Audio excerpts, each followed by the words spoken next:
Chapter 1675. The Thousand Faces Yao Lord's hair fluttered in the wind, and his cold, azure eyes were filled with fear. He was indeed afraid, and his fear was mixed with disbelief. Impossible. Absolutely impossible. The Thousand Faces Yao Lord had such a huge reaction only because of what Yi Zichen had said. Uncle Lon. Who's Uncle Lon? The Yao Lord glared at Yi Zichen with a sinister expression. At that moment, he no longer cared why he'd lost control of his domain. All he wanted to know was who this Uncle Lon Yi Zichen spoke of was. In the depths of his heart, he still vaguely remembered the elder he'd met when he was still a young black snake, when he was on the brink of despair. The elder who treated him like his own son was Azure Lon.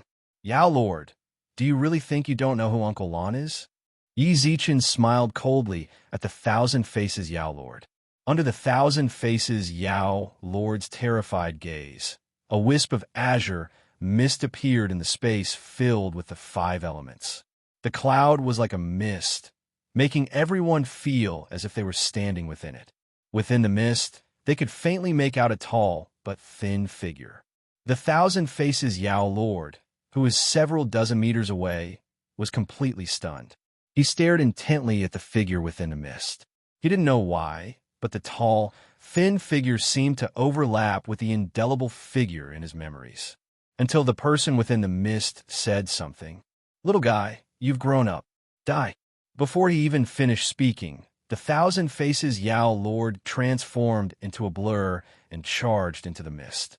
Yi Zichen's heart trembled when he saw this, but before he could worry too much, scram! A thunderous roar came from the clouds. This thunderous roar seemed to disperse some of the surrounding clouds. Then the Thousand Faces Yao Lord was blasted out of the mist like a cannonball. The blood in his mouth drew an arc in the air before splattering onto the ground.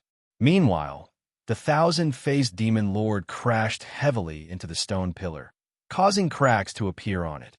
From the way the Thousand Faces Yao Lord flew back and his injuries, it was clear just how explosive the roar's power was.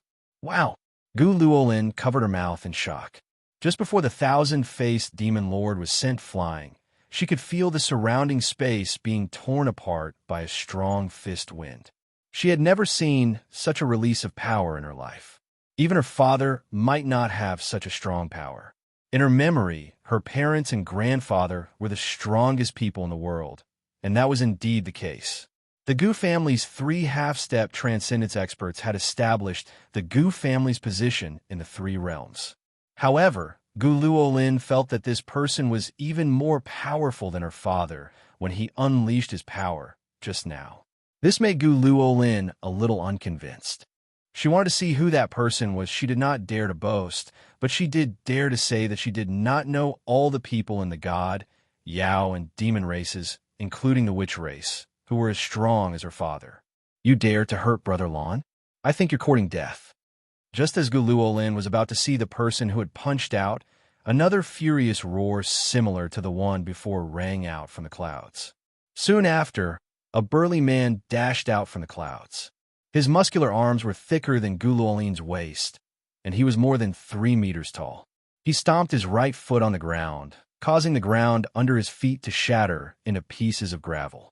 With this kind of leverage, he was like a tank that had its horsepower pushed to the maximum.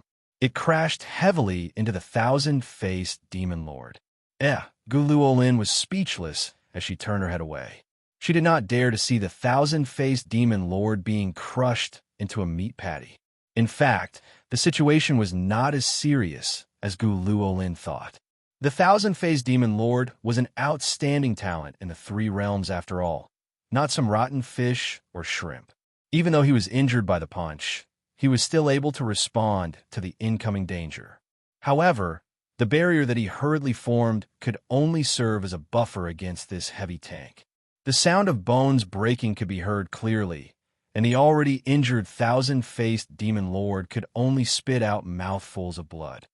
"You little snake, you're quite tenacious. You didn't die even after that, so take another punch." The burly man clutched the Thousand-Faced Demon Lord's neck with one hand. In front of the man, the already slender demon Lord looked like a little chick.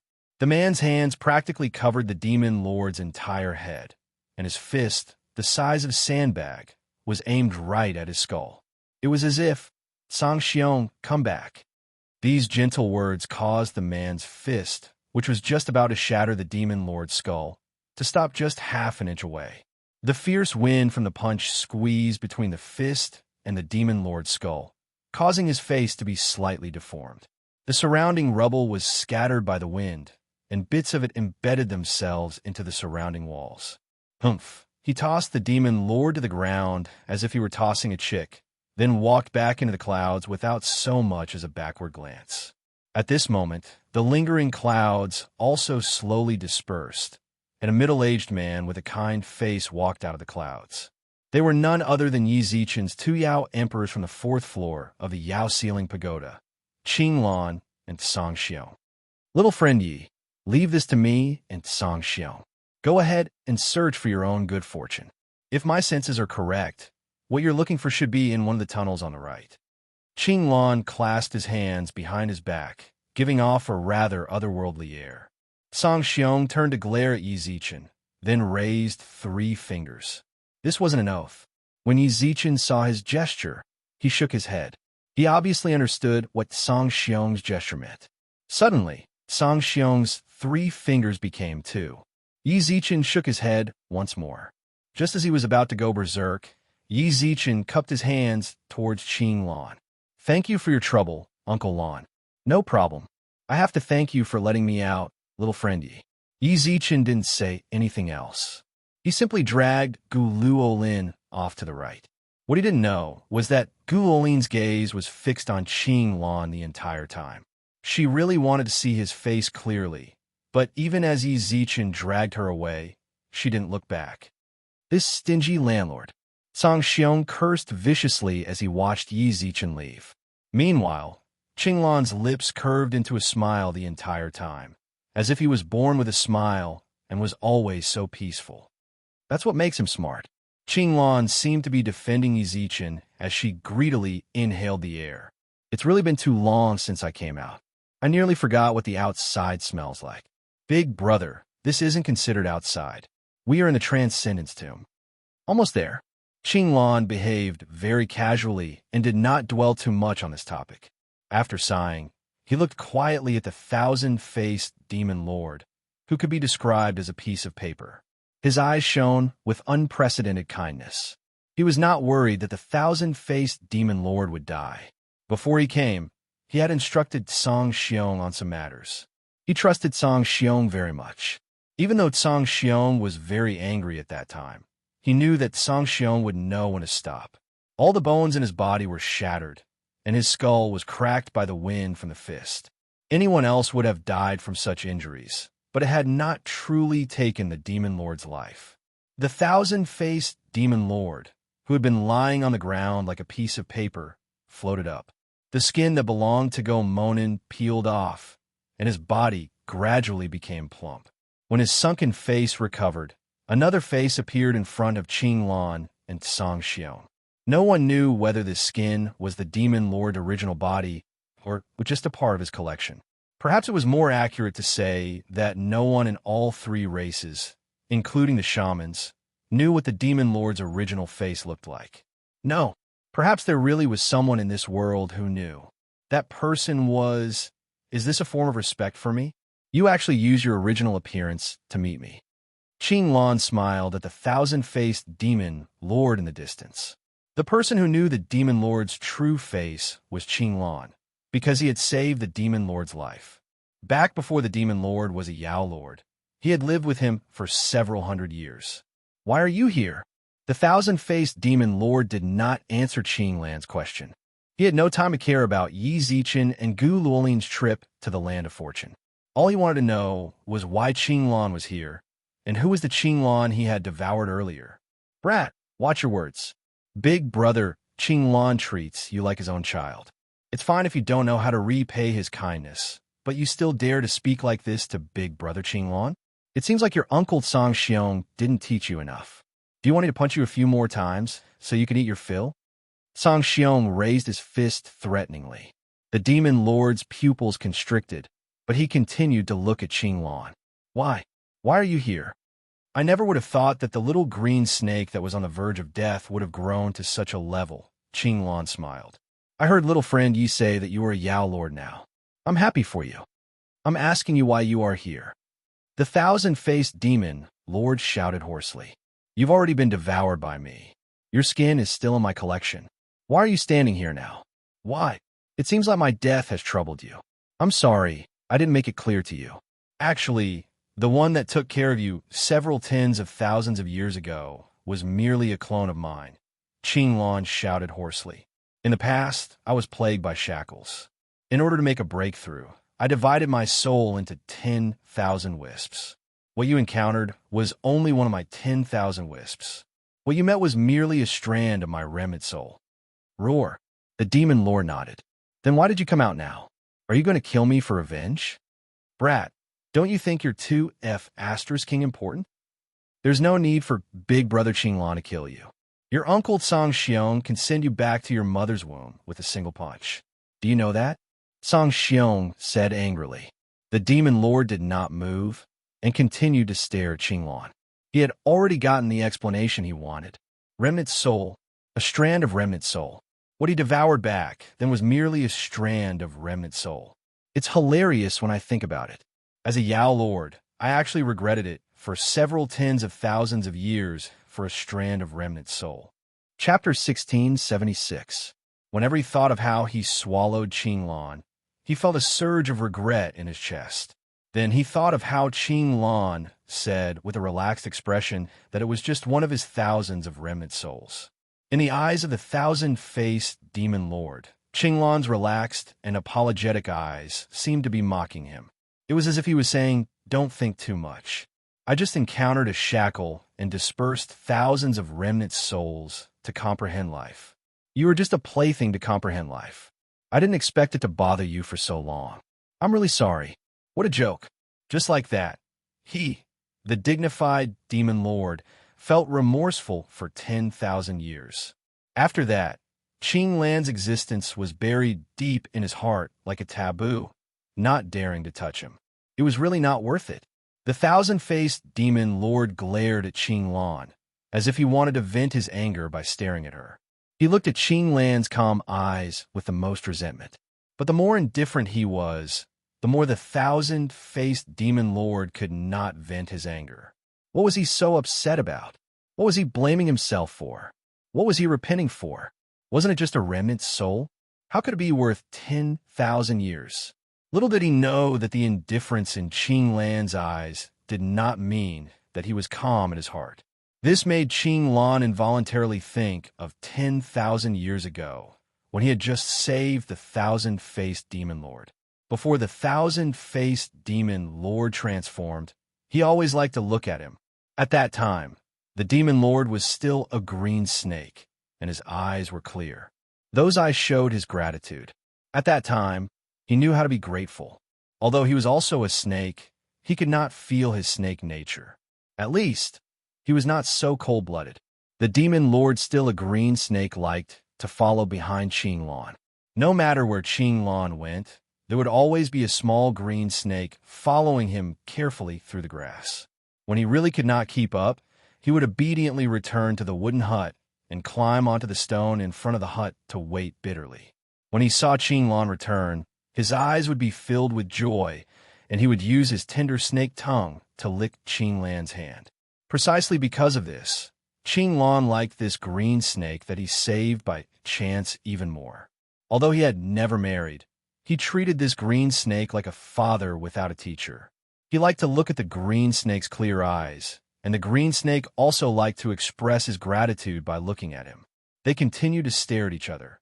However, when they looked at each other, there was no longer the same feeling as before. Now, the Yao Jun's eyes were filled with hostility. His green eyes revealed the innate cold-bloodedness of snakes. In the end, it still changed. Or rather, Qinglan knew that since the green snake swallowed him when he was heavily injured, the green snake was no longer the green snake from before. He was the king of snakes, the dusk snake, a cold-blooded fellow who wanted to trample over corpses to achieve his hegemony. Little Qing Lan subconsciously wanted to call out Yao Jun's pet name when he was still a little green snake, but she swallowed the words as soon as she opened her mouth. This was none other than little Qing of the past. He was the demon race's thousand-faced demon lord.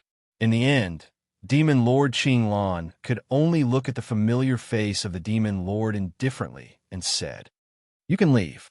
"What? Are you telling me to leave?" The thousand-faced demon lord smiled blankly. "Shouldn't you be here to take my life? Could it be that you've realized your mistake and want to make up for it? Let me tell you, I don't need it." "Brat, what the hell are you talking about?" Even with Qing Lan suppressing him, Song Xiong still could not control his fiery temper. "What does Brother Qing Lan owe you? He saved your life and treated you as his own.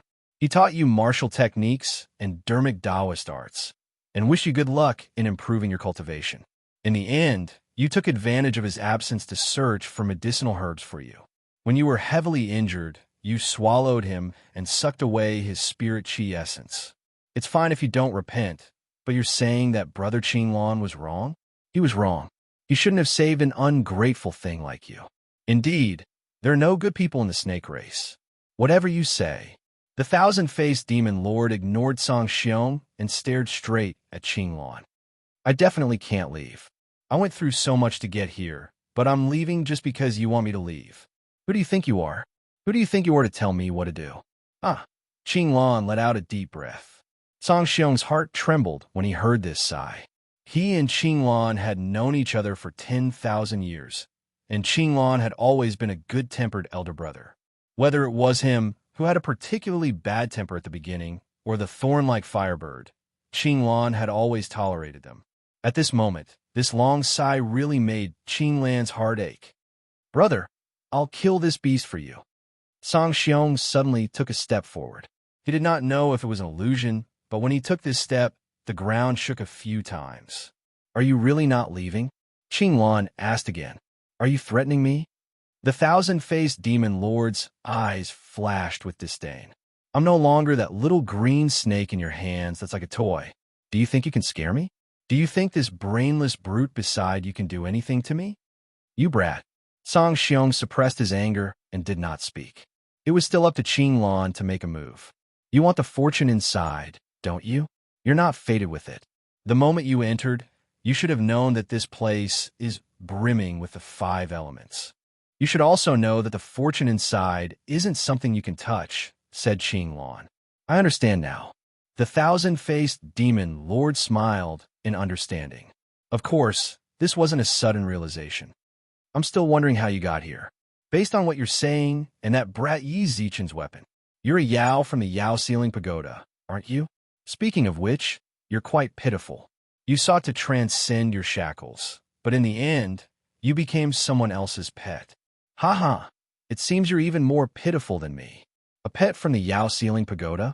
A pet of the Yao Ceiling Pagoda? TCH, if I kill Yi Zichen and take the Yao Ceiling Pagoda, you'll become my pet. But as a pet, you'll definitely do everything in your power to protect your master." Qing Lan shook his head, looked up at the sky, and blinked a few times. His eyes were filled with regret and a few tears. He silently took a few steps back. Song Xiong instantly understood. He used his body to block Qing Lan and the thousand-faced demon lord's line of sight. His bones creaked. He had long found this ungrateful bastard an eyesore. "Brat, your courage is commendable. You're the first person who's ever dared speak to me like that." Song Xiong's fist-sized eyes glared at the thousand-faced demon lord.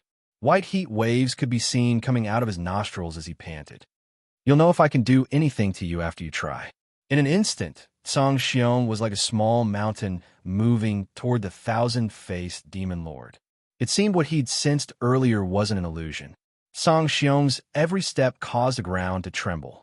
He grabbed his right wrist with his left hand and slammed into the demon lord with an iron mountain lean. There were no accidents. Just like the first scene, the thousand-faced demon lord turned into a cannonball and crashed into the wall. Song Xiong did the same thing as before. He stomped his right foot on the ground and crashed into the thousand-faced demon lord, who was sent flying. Qing Lan stood in the distance and watched all of this quietly. If one were to look closely at his eyes, they would discover that there was regret and pain in his eyes. He still had feelings for the Demon Lord. Perhaps during those hundreds of years, he really treated the Demon Lord as his own child. However, he didn't stop Song Xiong this time because there was really no need to. Loud booms rang out incessantly. The space under the secret passage was now shrouded in dust. The thousand-faced Demon Lord smashed into the wall, creating a huge crack. All the bones in its body were broken. It seemed like only a layer of skin was left on the Demon Lord's body. Song Xiong gripped the Demon Lord's head tightly. This time, he didn't use his fist. Instead, he wanted to crush the Demon Lord's head with his hand. However, at this moment, the space around Song Xiong suddenly froze. It was as if the space around him was restraining him.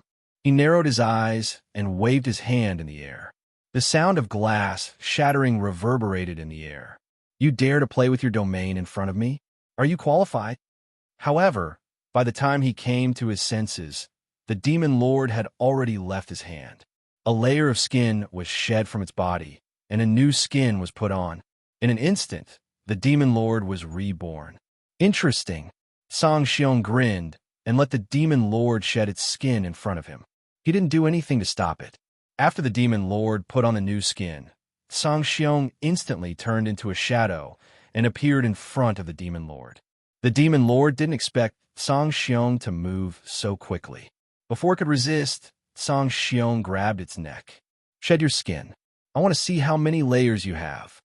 Song Xiong's fist smashed into the Demon Lord's bones.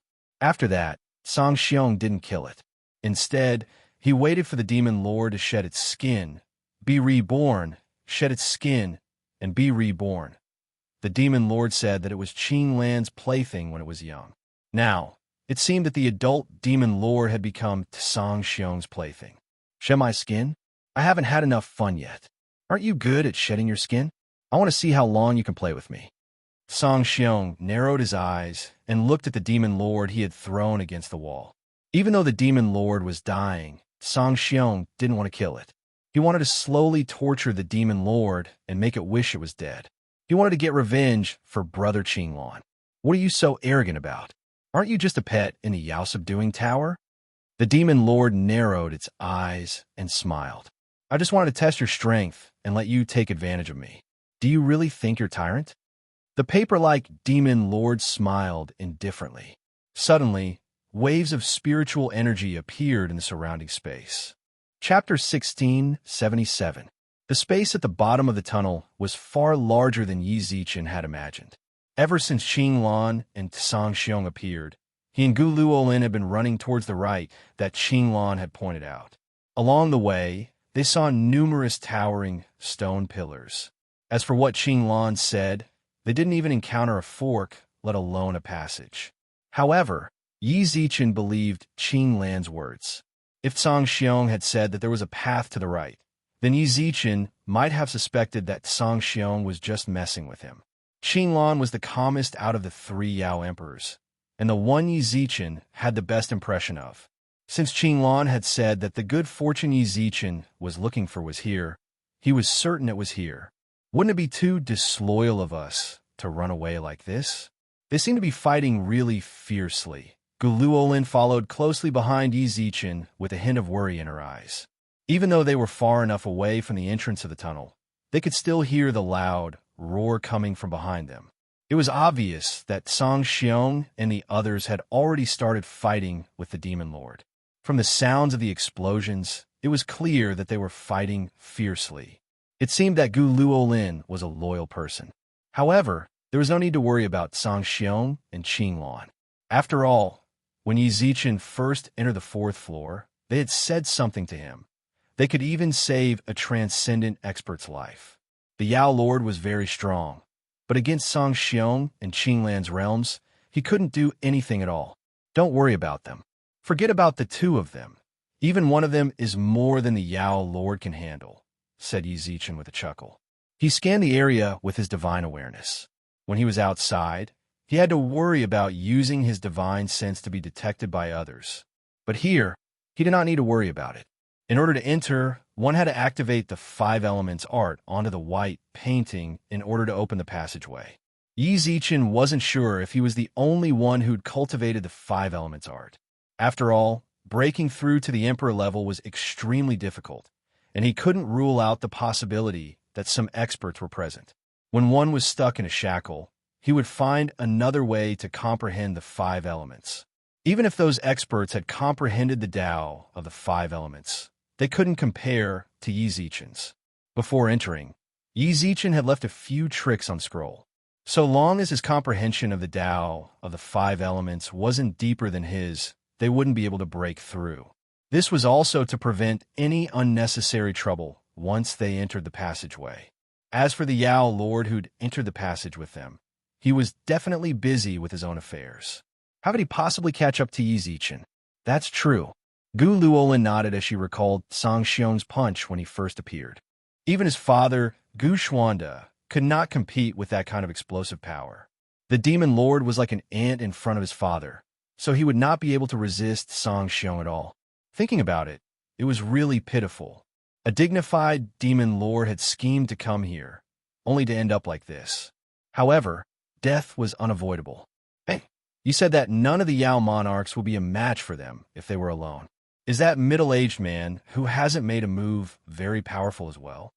Gu Luolin tilted her head and asked. Yi Zichen hesitated for a moment, then nodded vigorously. In truth, not even Yi Zichen knew exactly how strong Qinglan was. He'd only been on the fourth floor of the Yao Ceiling Pagoda for a short time. Song Xiong had interacted with him the most, and Yi Zichen had seen him fight a few times, but he still had no idea how strong he was. If he had to describe Song Xiong's strength, Yi Zichen could only use one word: unfathomable. It was no wonder Qinglan had said that Song Xiong could save Yi Zichen's life even if he transcended. The strength Song Xiong had displayed in front of Yi Zichen was fiercer than anyone Yi Zichen had ever seen.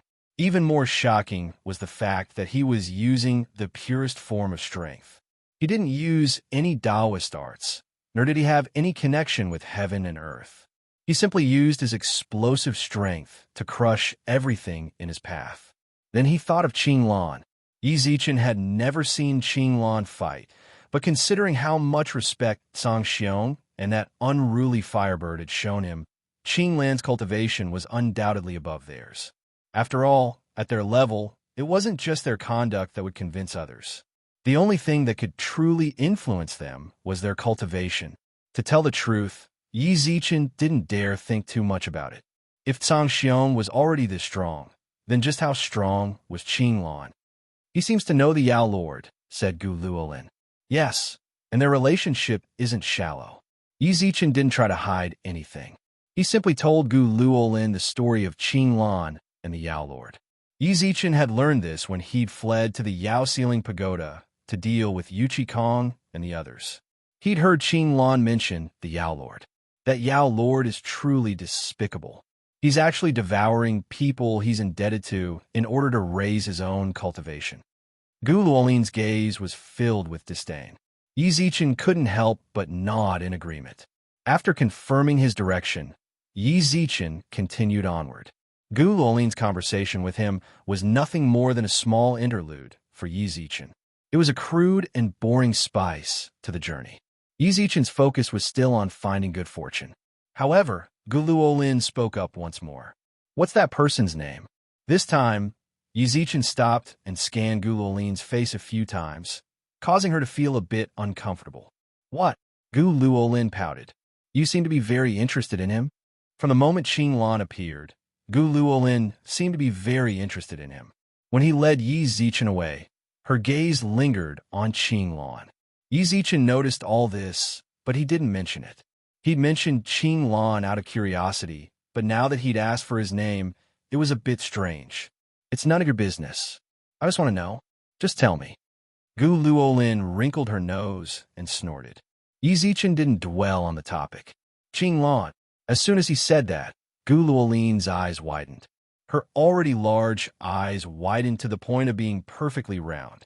Her little mouth was slightly agape, and she couldn't help but turn her head back to look at where they were before they left. Why are you so shocked? I'm not. Gu Luolin pretended to look away. Little did he know that she had terrible control over her emotions. She thought that if she turned away, Yi Zichen wouldn't be able to see her emotions. However, she wasn't the Dao. No matter how you looked at her, her facial features and her body revealed her shock and astonishment. Yi Zichen wasn't someone who liked to get to the bottom of things. Since Gu Luolin didn't want to talk about it, he didn't bother. What's more, the most important thing right now was to find the passageway Qinglan mentioned. How much longer? An hour passed by in the blink of an eye. Gu Luolin, who had never walked for so long before, felt like she'd walked through half the world. Blisters formed on her feet. She drooped her head and followed behind them listlessly. Yi Zichen continued to carefully investigate their surroundings. We couldn't have gone the wrong way, right? Gu Luolin muttered. No, the concentration of the 5 elements here is getting denser and denser. We're definitely going in the right direction. Yi Zichen's eyes flashed with certainty. As they advanced to the right, Yi Zichen could feel the 5 elements in his body surge with excitement, and all of his pores greedily absorbed the 5 elements in the area. Qinglan was right. This was the good fortune Yi Zichen was looking for. However, Qinglan's confirmation of the correct direction shocked Yi Zichen even more. They were a full 2 hours' walk away, yet Qinglan had accurately sensed them as soon as they emerged from the Yaoxiling Pagoda. This person was terrifyingly strong. But how much longer do we have to go? I can't walk anymore. Gu Luolin frowned and sat down on the ground, then crossed her arms. I'm not going. This place is filled with the 5 elements. It's obvious they prepared it for you. I won't get any benefits, so why should I follow you like an idiot? Go on. If you want to go, go on your own. I'm not going. I'm going to rest here. Gu Luolin sat on the ground and began to act shamelessly. Yi Zichen could understand why she was doing this. She'd been pampered since childhood, and given her cultivation, she could fly long ago. Perhaps she'd never even touched the ground before. Walking on foot for so long was really too much for her. However, he couldn't just leave her here. This place was far too big. If he left her here and tried to find her again, it would be like searching for a needle in a haystack. Yi Zichen didn't want anything to happen to her. He had to keep her by his side at all times. Besides, if he left her behind and her parents came looking for her, "You can't say that," said Yi Zichen, squatting down to comfort her. "Although you don't cultivate the Tao of the 5 elements, don't you know the wind element? The elements here include the wind element. How can you say it won't benefit you at all? I've already condensed my Tao heart. No matter how many elements there are, what does that have to do with me?" Muttered Gu Luolin. Although this place is filled with the 5 elements, that doesn't mean the good fortune inside is related to them. We've been walking for so long. Perhaps we're just a little bit away from arriving. The good fortune inside doesn't specify who will inherit it. Perhaps the good fortune will choose you. When the time comes, you will transcend. When you transcend and return to the clan, even your parents won't be your match. At that time, you'll truly be an adult and not the child in their eyes. Inexplicably, Gu Luolin blinked a few times. None of what Yi Zichen had said before was attractive to her. Transcendence? She didn't care about that at all. What she cared about was what Yi Zichen had said after that. Become a true adult. That was a wish she'd had for as long as she could remember. Then I'll reluctantly follow you for a bit longer. Gu Luolin clapped her hands and stood up. Gu Luolin clapped her hands and stood up from the ground. She stared at the endless space filled with the 5 elements. But how long do we have to walk? Very soon. Chapter 1678. Yi Zichen was right. When Gu Luolin shouted that they weren't going any further, Yi Zichen sensed that the passageway was real. However, the passageway was still quite a distance away from them. Thus, they finally arrived at the entrance of the passageway under Gu Luolin's nagging. This is the place, right? Gu Luolin drooped her head and looked at the entrance, which could only fit 3 people side by side. Pure 5 elements surged towards them. The passageway was like a vent, and all of the 5 elements in the surroundings came from it. The surging 5 elements made Yi Zichen even more certain that Qinglan was talking about this place. Yi Zichen nodded towards Gu Luolin, then walked into the passageway. There's nothing special, Guluolin muttered. Beside him, Guluolin muttered. When they stepped into the inner part of the tunnel, nothing out of the ordinary happened around them. It was just like when she was reading ancient texts at home, or the old grandpas that appeared when she was blessed by the heavens, or the strange phenomena of the heavens and the earth. None of that happened here. It's definitely here. Yi Zichen firmly believed it. Yi Zichen, however, was completely convinced. Hanging in the passageway they'd just passed through the same 5 paintings that had hung on the walls when they'd first entered. Yi Zichen had looked at the paintings very carefully and even remembered the details of the paintings. When he compared them to the paintings in front of him, there was no difference at all. However, Yi Zichen was rather curious. The paintings were left in the room so that the people who entered the tomb could use the paintings to open up a secret door. Then, why were there similar paintings hanging here? Could there be another secret door here? That doesn't seem possible. Even if there are checkpoints waiting for people, they can't set up the exact same checkpoint as before, right? All of a sudden, as Yi Zichen and Guluolin stared at the paintings, a wave of heat suddenly surged out from the vent of the passageway. The heat was like the eruption of a volcano and was about to dry up all the water in one's body. Yi Zichen quickly set up a barrier in front of them. At that very moment, "Who are you?" a voice suddenly sounded out in the passageway. All of a sudden, Yi Zichen was unable to determine the source of the voice. However, Guluolin smiled. That's right.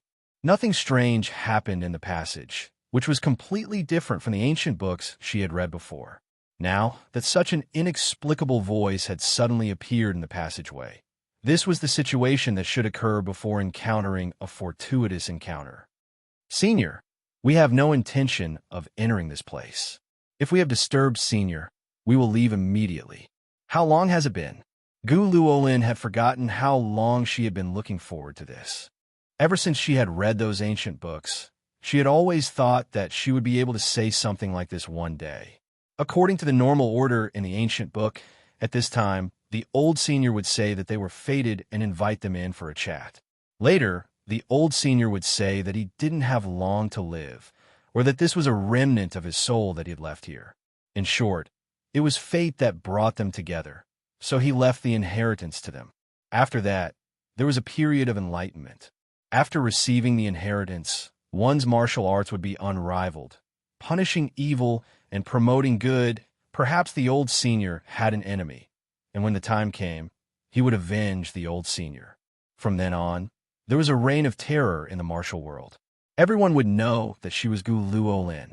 At that time, she would no longer be the Gu family's miss who lived in the shadow of her parents.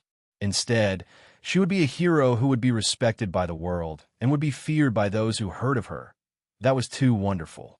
Guluolin tilted her head and covered her face with her hands.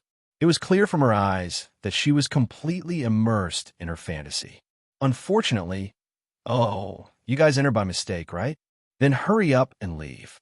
Olf has a bad temper. If he finds out that you guys barged in recklessly, then he'll teach you a lesson."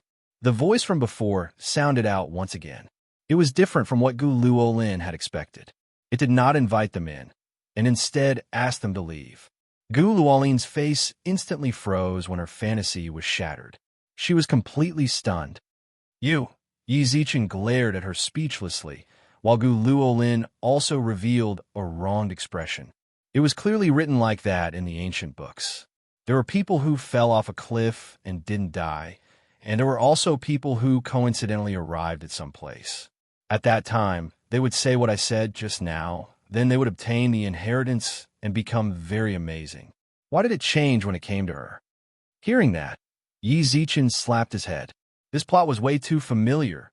It was a common plot in wuxia novels. It was clear that this was a girl who was deeply poisoned by wuxia novels. I wonder where she read those novels from. My dear grandaunt, that's all made up. Are you taking it seriously? Yi Zichen shrugged helplessly. At that moment, the voice from the passageway rang out once more. "Why haven't you left yet? I already told you. Olf has a bad temper." Yi Zichen took a deep breath, glared at Guluolin, and said, "I am this era's Lord of the North Star, Yi Zichen. I am this era's Lord of the North Star, Yi Zichen. My era is about to end, and I've come here to seek transcendence. Lord of the Emperor's Star, the voice paused for a moment. Then a beam of fiery light appeared before Yi Zichen and Gu Luolin. When the light dissipated, they saw a child who looked no more than 2 or 3 years old. When Yi Zichen saw him, his expression froze. This was none other than the one in the 5 paintings, the one who'd chased after the butterfly. He was also the flame Gu Luolin had mentioned when they'd broken through the secret passageway. "You're the Emperor's Star?" The child's voice was young and tender. He floated in midair, his eyes locked with Yi Zichen's. His pitch-black eyes scanned Yi Zichen. "Then why did you say you'd come here by mistake?" "That girl ran around all over the place when she was young.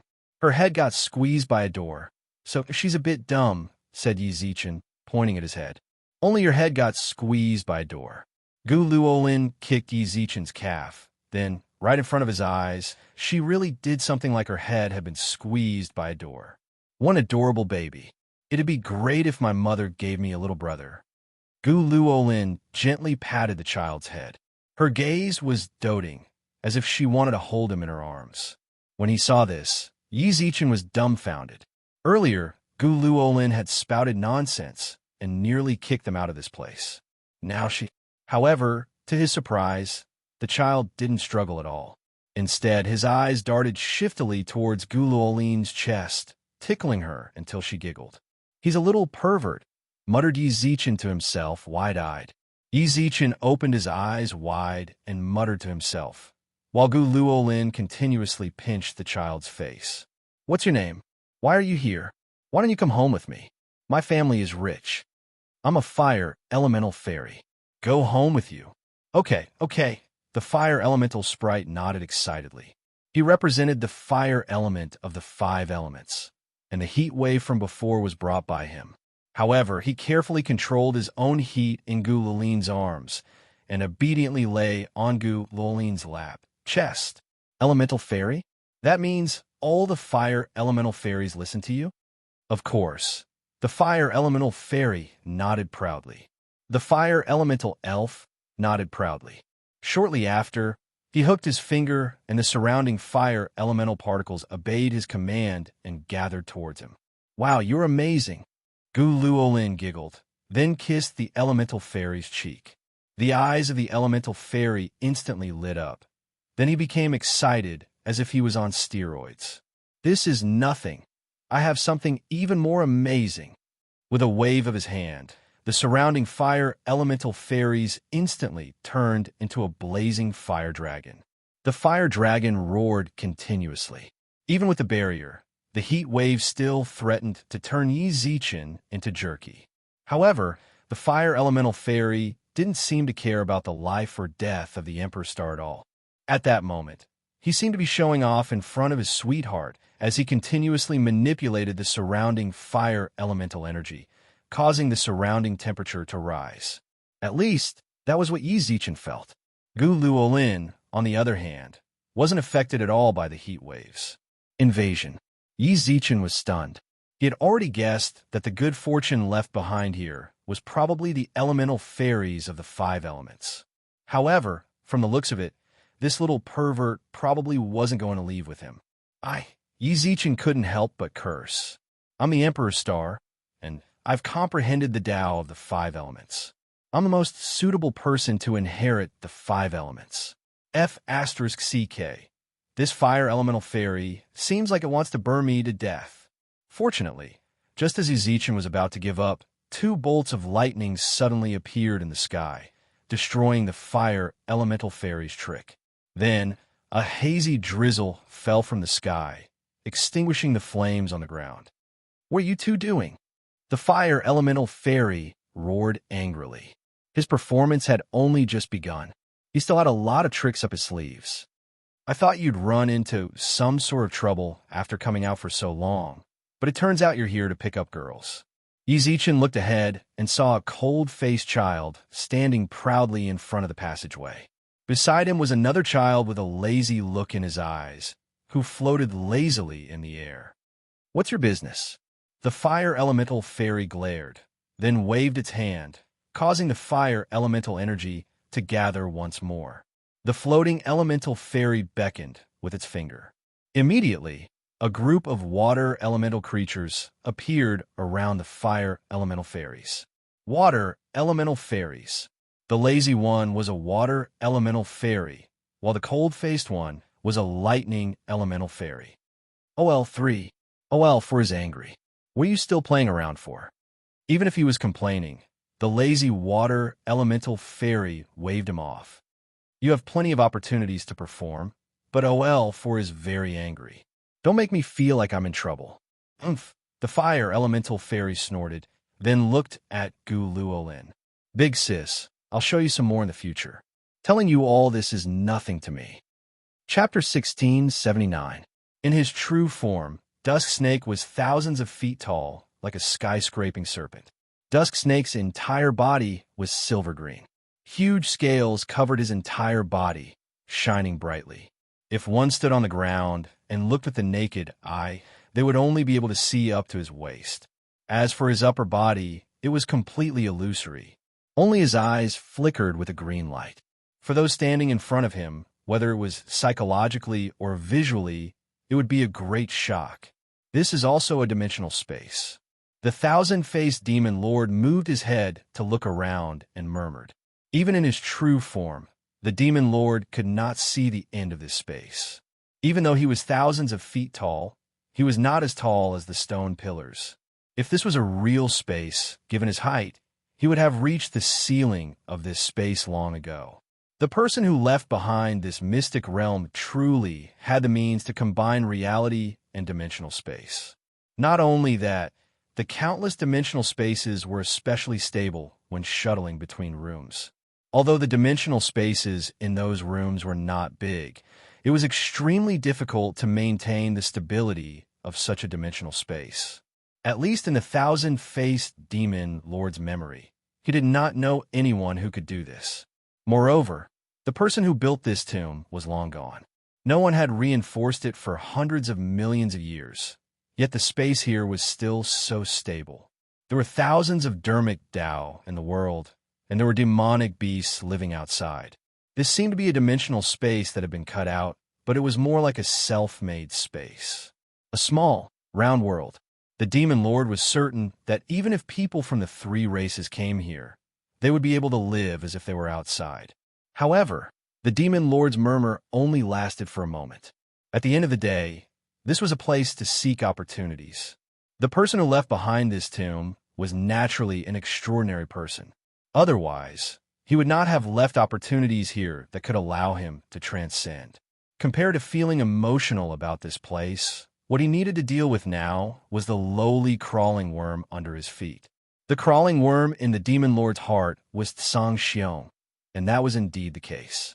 Standing at more than 3 meters tall, he was usually very burly, but standing in front of the demon lord in his true form, he was not even as big as a scale on his body. In the demon lord's eyes, Tsang Xiong was not as small as a speck of dust, but he was not much different. Interesting. Tsang Xiong placed his hand in front of his forehead and looked up into the void. Tsang Xiong did not expect the little snake, who had always been bullied by him, to have such a huge body. Tsang Xiong was a little surprised, but he was just a little surprised. The look in his eyes was still as playful as ever. You've finally grown up a little. Before, you were like a little chick, and I couldn't even fight to my heart's content. This time, you should be able to take a beating, right? Big guy, don't let me down. With that, Tsang Xiong stomped hard on the ground, not caring whether Yao Jun heard him or not. This time, it was obvious that Tsang Xiong had used a lot more strength than before. Not only was the ground beneath his feet crushed, but a hole that was more than 10 centimeters deep had also appeared. The cracks on the stone slabs on the ground extended for dozens of meters, and gravel flew everywhere. A gust of wind whistled through the air. This gust of wind was none other than Tsang Xiong's body, which was formed from the friction of space itself. Disdain flashed in Yao Jun's eyes as he looked down. He wouldn't easily revert to his original form, because reverting to his human body would cause his cultivation level to drop by more than 1 level. From a moment Tsang Xiong forced him to revert to his original form, he thought that the outcome was already set in stone. If he reverted to his original form, Even the three emperors wouldn't be a match for him. Song Xiong was merely a low-level demon with good powers. No matter how strong he was nothing in front of Yao Jun's original form. Especially when Song Xiong actually dared to punch him. Yao Jun could only say that Song Xiong was overestimating himself and trying to show off. Previously, when he was still in his human body, he had suffered quite a bit at Song Xiong's hands. It was time to collect some interest. The moment Song Xiong swung his tail, a gust of air rushed over like a hurricane. The hurricane was so strong that all the gravel in the room flew in the direction of the hurricane.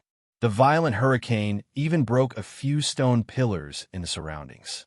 In the modern realm, the strongest wind recorded was a level 12 wind, but Yao Jun's casual swinging of his tail was at least a level 20 wind. However, Song Xiong continued to brazenly face the wind. His sandbag-sized fist collided violently with Yao Jun's tail. This clash of pure strength actually produced air pressure, which tore a crack in the space around them. Then, with a loud bang, a huge shadow was violently sent flying. This time, it wasn't Yao Jun but Song Xiong. Yao Jun, in his true form as a snake, didn't even retreat half a meter. Song Xiong slammed into a stone pillar, and the enormous impact caused the entire pillar to snap in half. Countless boulders fell from the sky, burying Song Xiong beneath them. For a long time, there was no movement from the ruins. You're just a low-level demon with good powers. So what if you've refined your power to a higher level? Yao Jun, in his true form as a snake, spat out the truth, his tone full of disdain. Suddenly, the sound of something tearing through the air rang out. Yao Jun's huge head drooped down from the sky, stopping half a meter away from Qinglan. Your brother is dead. Do you want to go take a look? As he spoke, the stench of blood assailed his nostrils. Even now, Qinglan still looked at Yao Jun with a trace of pity in his eyes. Although he didn't say anything, his gaze seemed to have touched Yao Jun's most untouchable spot. His eyes instantly turned ferocious, and his snake tongue flicked and flicked. Are you pitying me? Are you pitying me? The violent wind and wave caused Qinglan to involuntarily take a few steps back.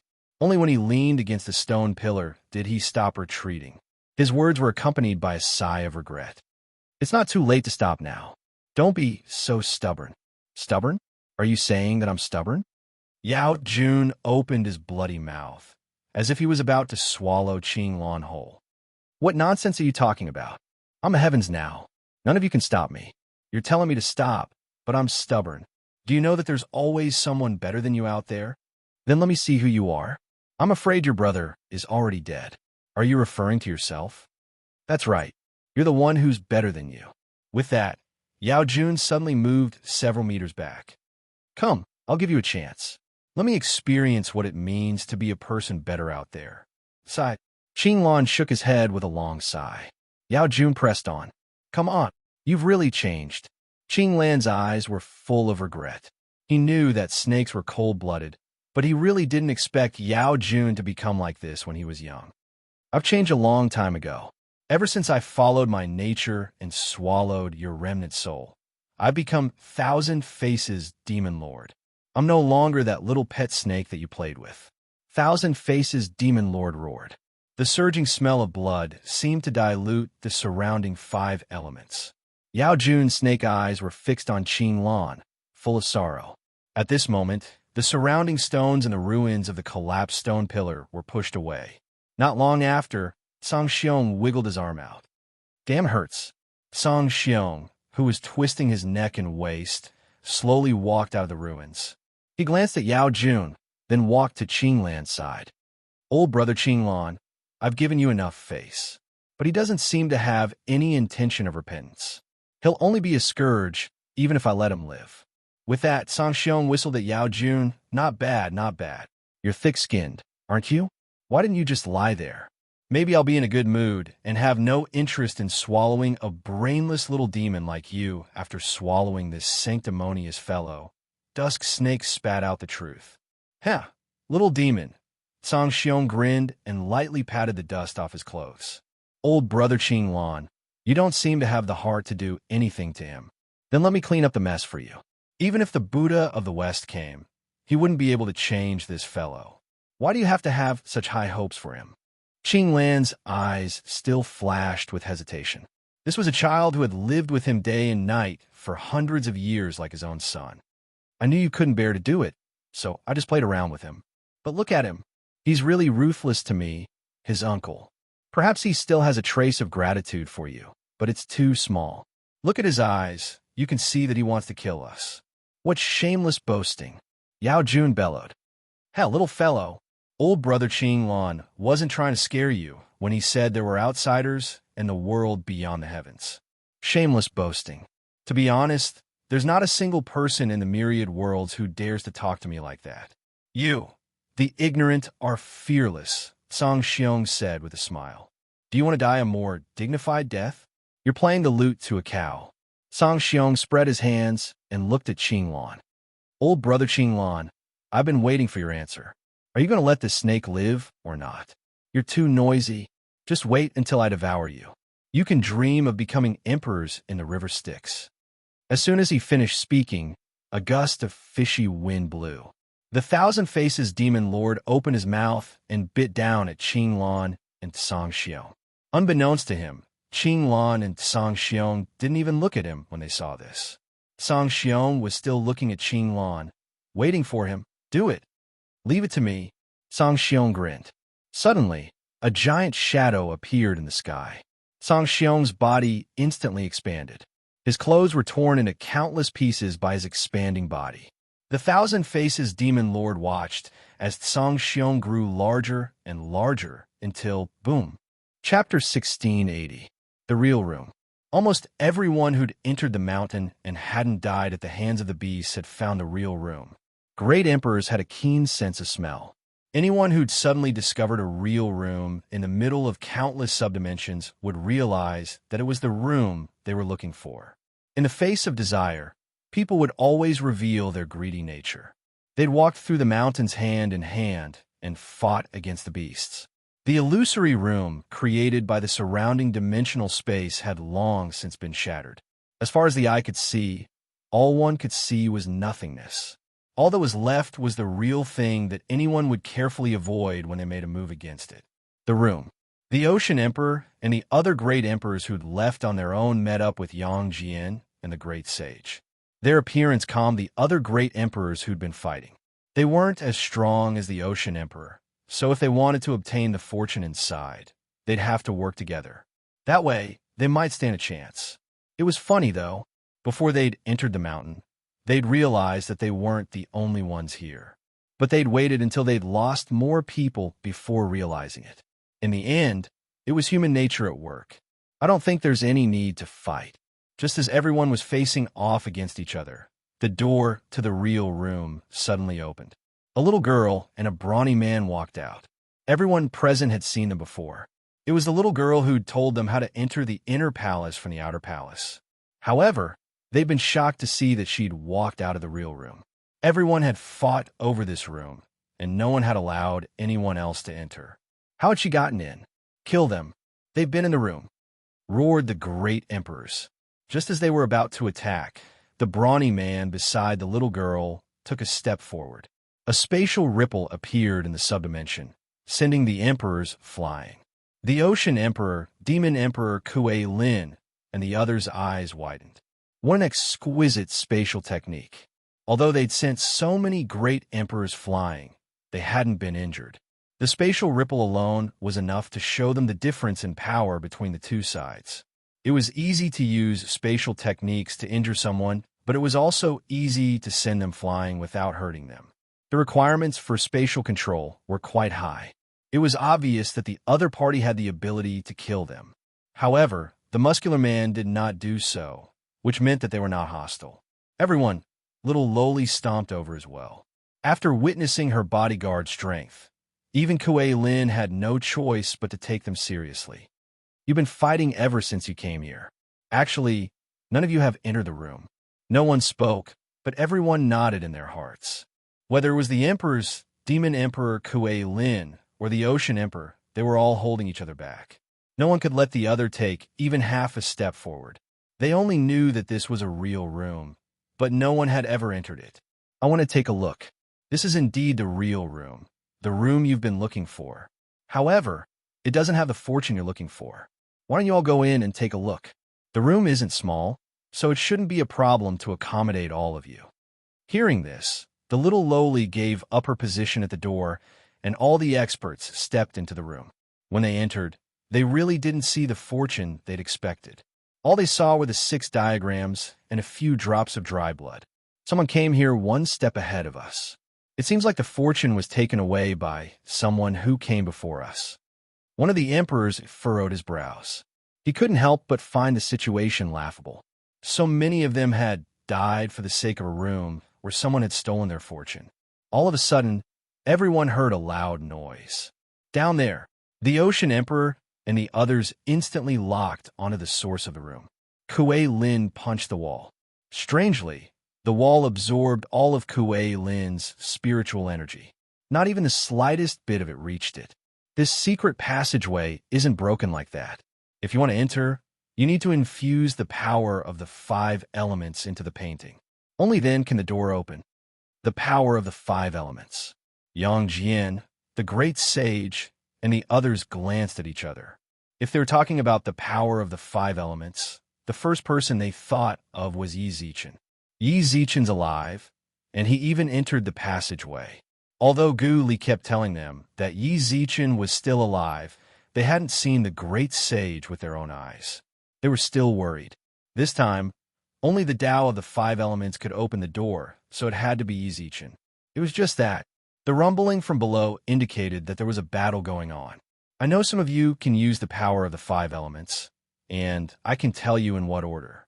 However, the person who went in is very smart. He left a seal on the painting. If your power of the 5 elements is weaker than his, then you'll have no chance at true fortune. To tell the truth, the way I see it, none of you have a stronger mastery of the 5 elements than that person.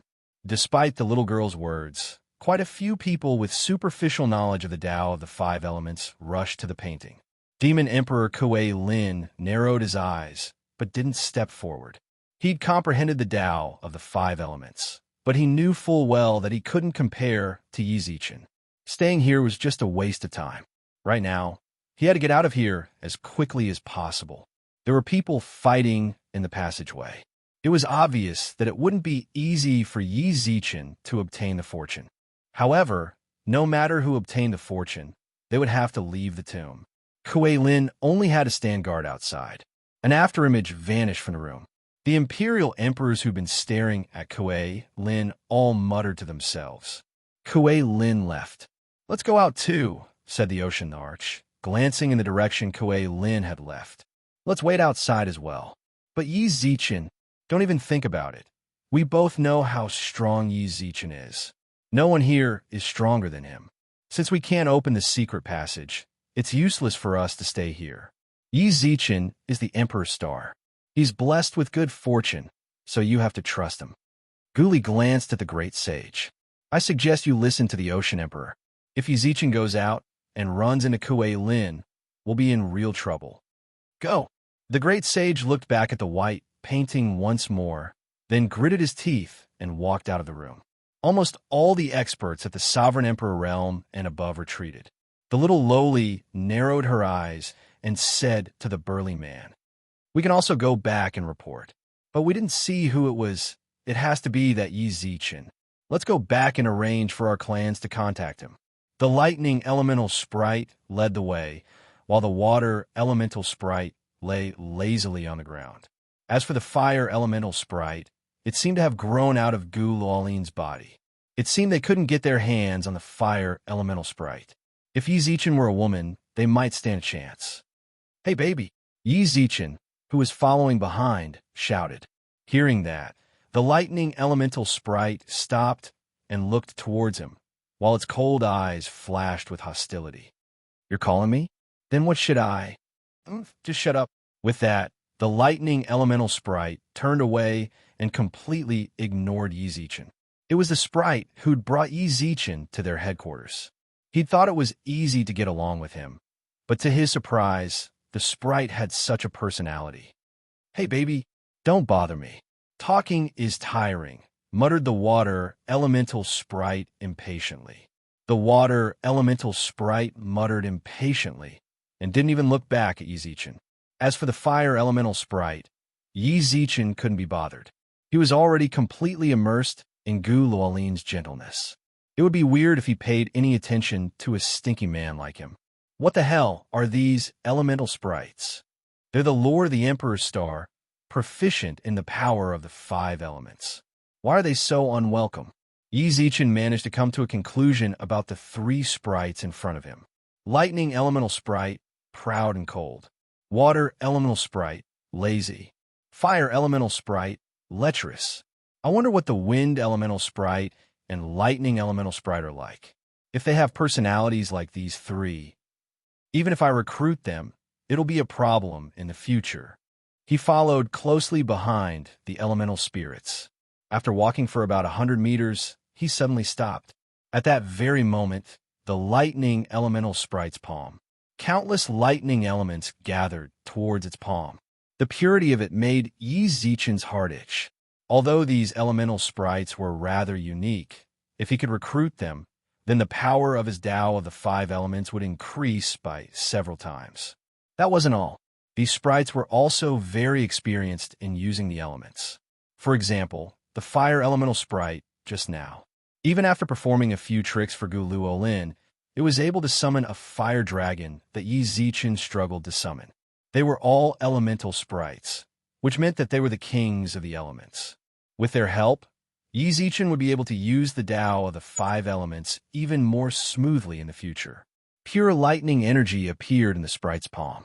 Yizichin slapped the air in front of him, then saw a transparent mirror shatter. The fire elemental sprite called for Gu Luolin to hurry up and take a seat. The water elemental sprite also flew in excitedly, as if he had returned home. Yizichin wanted to follow them in, but the sprite stopped him. "What? You're the Emperor's Star. I can sense it, but your comprehension of the 5 elements is too shallow. I don't think you're worthy of my attention at all." The sprite sneered. "No need to get angry. I'm just telling the truth. But since you're here, it means that you really might be someone we trust." Chapter 1681. Yizichin watched as the sprite headed deeper into the tomb without even looking back. He stood in place and scratched his head. As expected, elemental spirits were all intelligent creatures. They were so cocky when they spoke. From the sprite's words, Yizichin could tell that they were the true fortune of this tomb. Their mission here was indeed to follow the Emperor's Star, who was comprehending the Tao of the 5 elements. Since that was the case, couldn't they just be a little more obedient? They were, after all, their future masters. How could they be ridiculed for no reason at all? "I look down on you." Yizichin wanted to say that he didn't look down on that cocky fellow either. He cared about the world. TCH, but he made it sound so grand. Yizichin twisted his neck and followed the sprite. The first thing he saw was an especially rustic environment. There was a stone table in front of them, surrounded by 5 stone stools. The path was paved with sand and gravel. Yizichin gazed into the distance, where the trees were lush and verdant. He could even vaguely make out a golden wheat field. Elemental spirits shouldn't eat ordinary grains, right? Yizichin couldn't help but feel curious. These elemental spirits should be able to survive by devouring the elements of the 5 elements. It was just like how cultivators absorbed spiritual energy. Even if they didn't eat for several months, they wouldn't feel hungry. Going to restaurants was purely to satisfy his taste buds. Could it be that these elemental spirits were the same? There wasn't even a house in sight. All he saw were boulders piled haphazardly on either side of the path. The water elemental spirit, who'd appeared earlier to stop the fire elemental spirit's performance, was currently lying lazily on a boulder. Yizichin couldn't help but recall the painting he'd seen earlier. Immediately after, he looked around and realized that this was the place depicted in the Liao Ran painting. The water elemental spirit was lazily sunbathing. The sun. This was the tomb palace, and the entire tomb palace was a dimensional space. Subdimensions were planes cut out of the main space. There shouldn't be a sun here. Suddenly, Yi Zichen looked up into the sky and saw that there really was a ball of fire, as hot as the sun, hovering in the air. The world is formed from the condensation of the 3,000 Taoist arts. The power of the 5 elements is the framework of the world. Only with the 5 elements can there be a world. A world can be condensed without any Tao, but it can't be without the power of the 5 elements. We, the elemental spirits of the 5 elements, live here, and even the dimensional space can be treated as a small world. The lightning elemental fairy saw Yi Zichen's shock, so it floated over from the side to explain. Yi Zichen nodded in response. The sun was of the fire attribute. Without it, countless plants wouldn't be able to survive. Even humans would find it difficult to survive without light. Water nourished all living things. Wind, thunder, and lightning were indispensable. It was conceivable that if these 5 elements existed in the world wouldn't exist.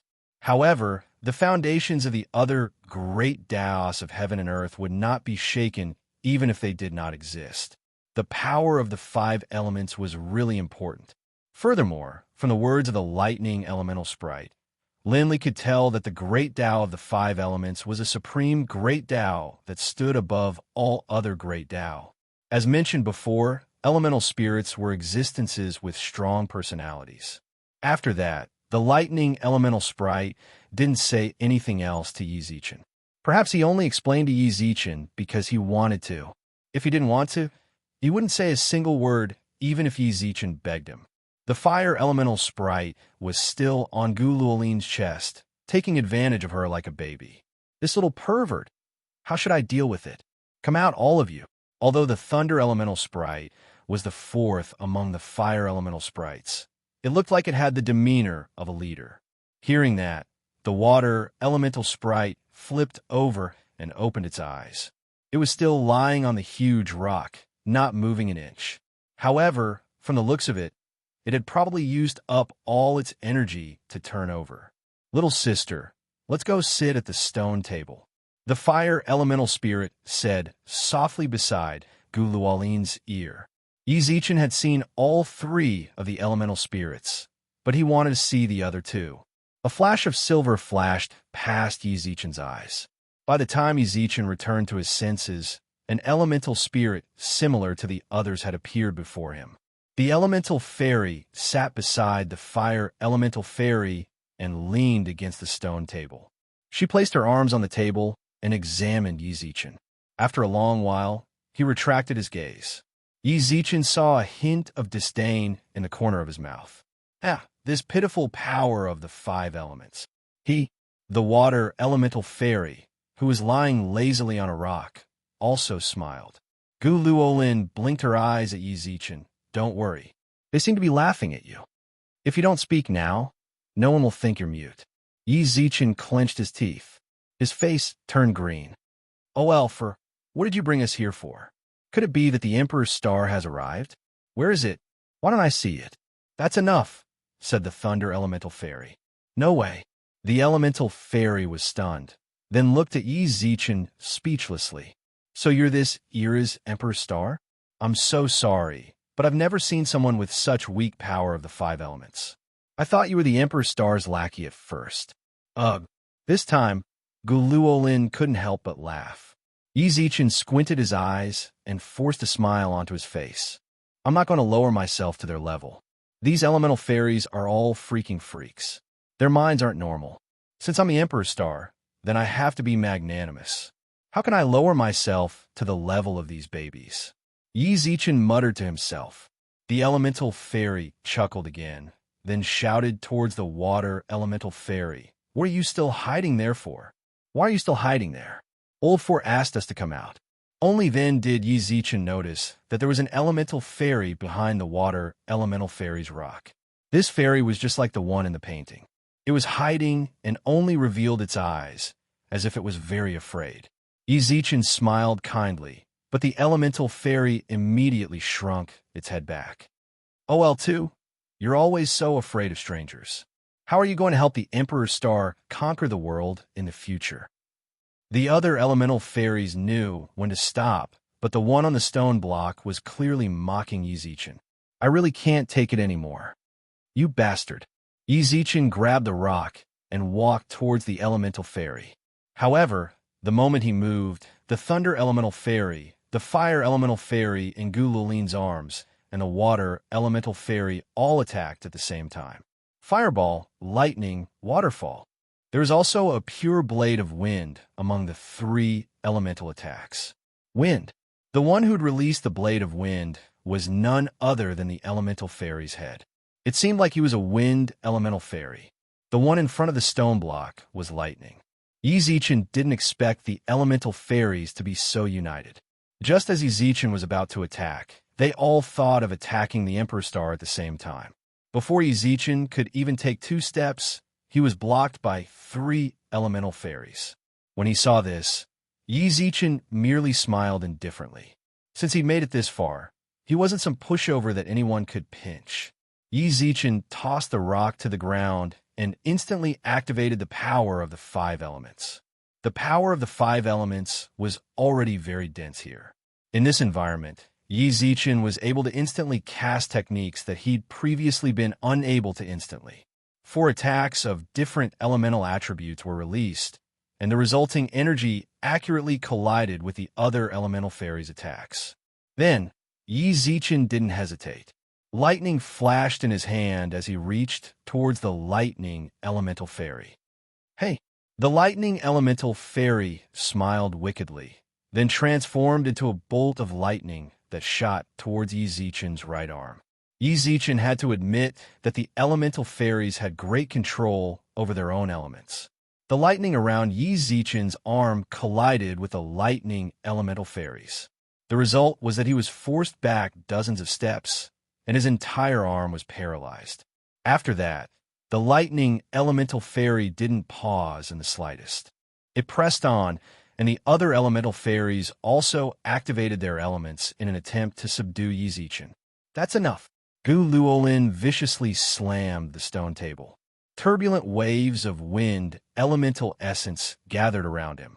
The fire elemental fairy was the first to stop.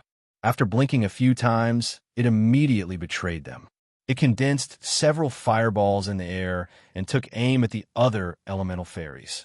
Wah, you really are the kind of guy who forgets his friend for love. We've known each other for 3 eras. I don't want to talk about you anymore. The lightning elemental fairy glanced at the fireballs less than 10 meters away. He pointed at the fire elemental fairy, shook his head, and laughed.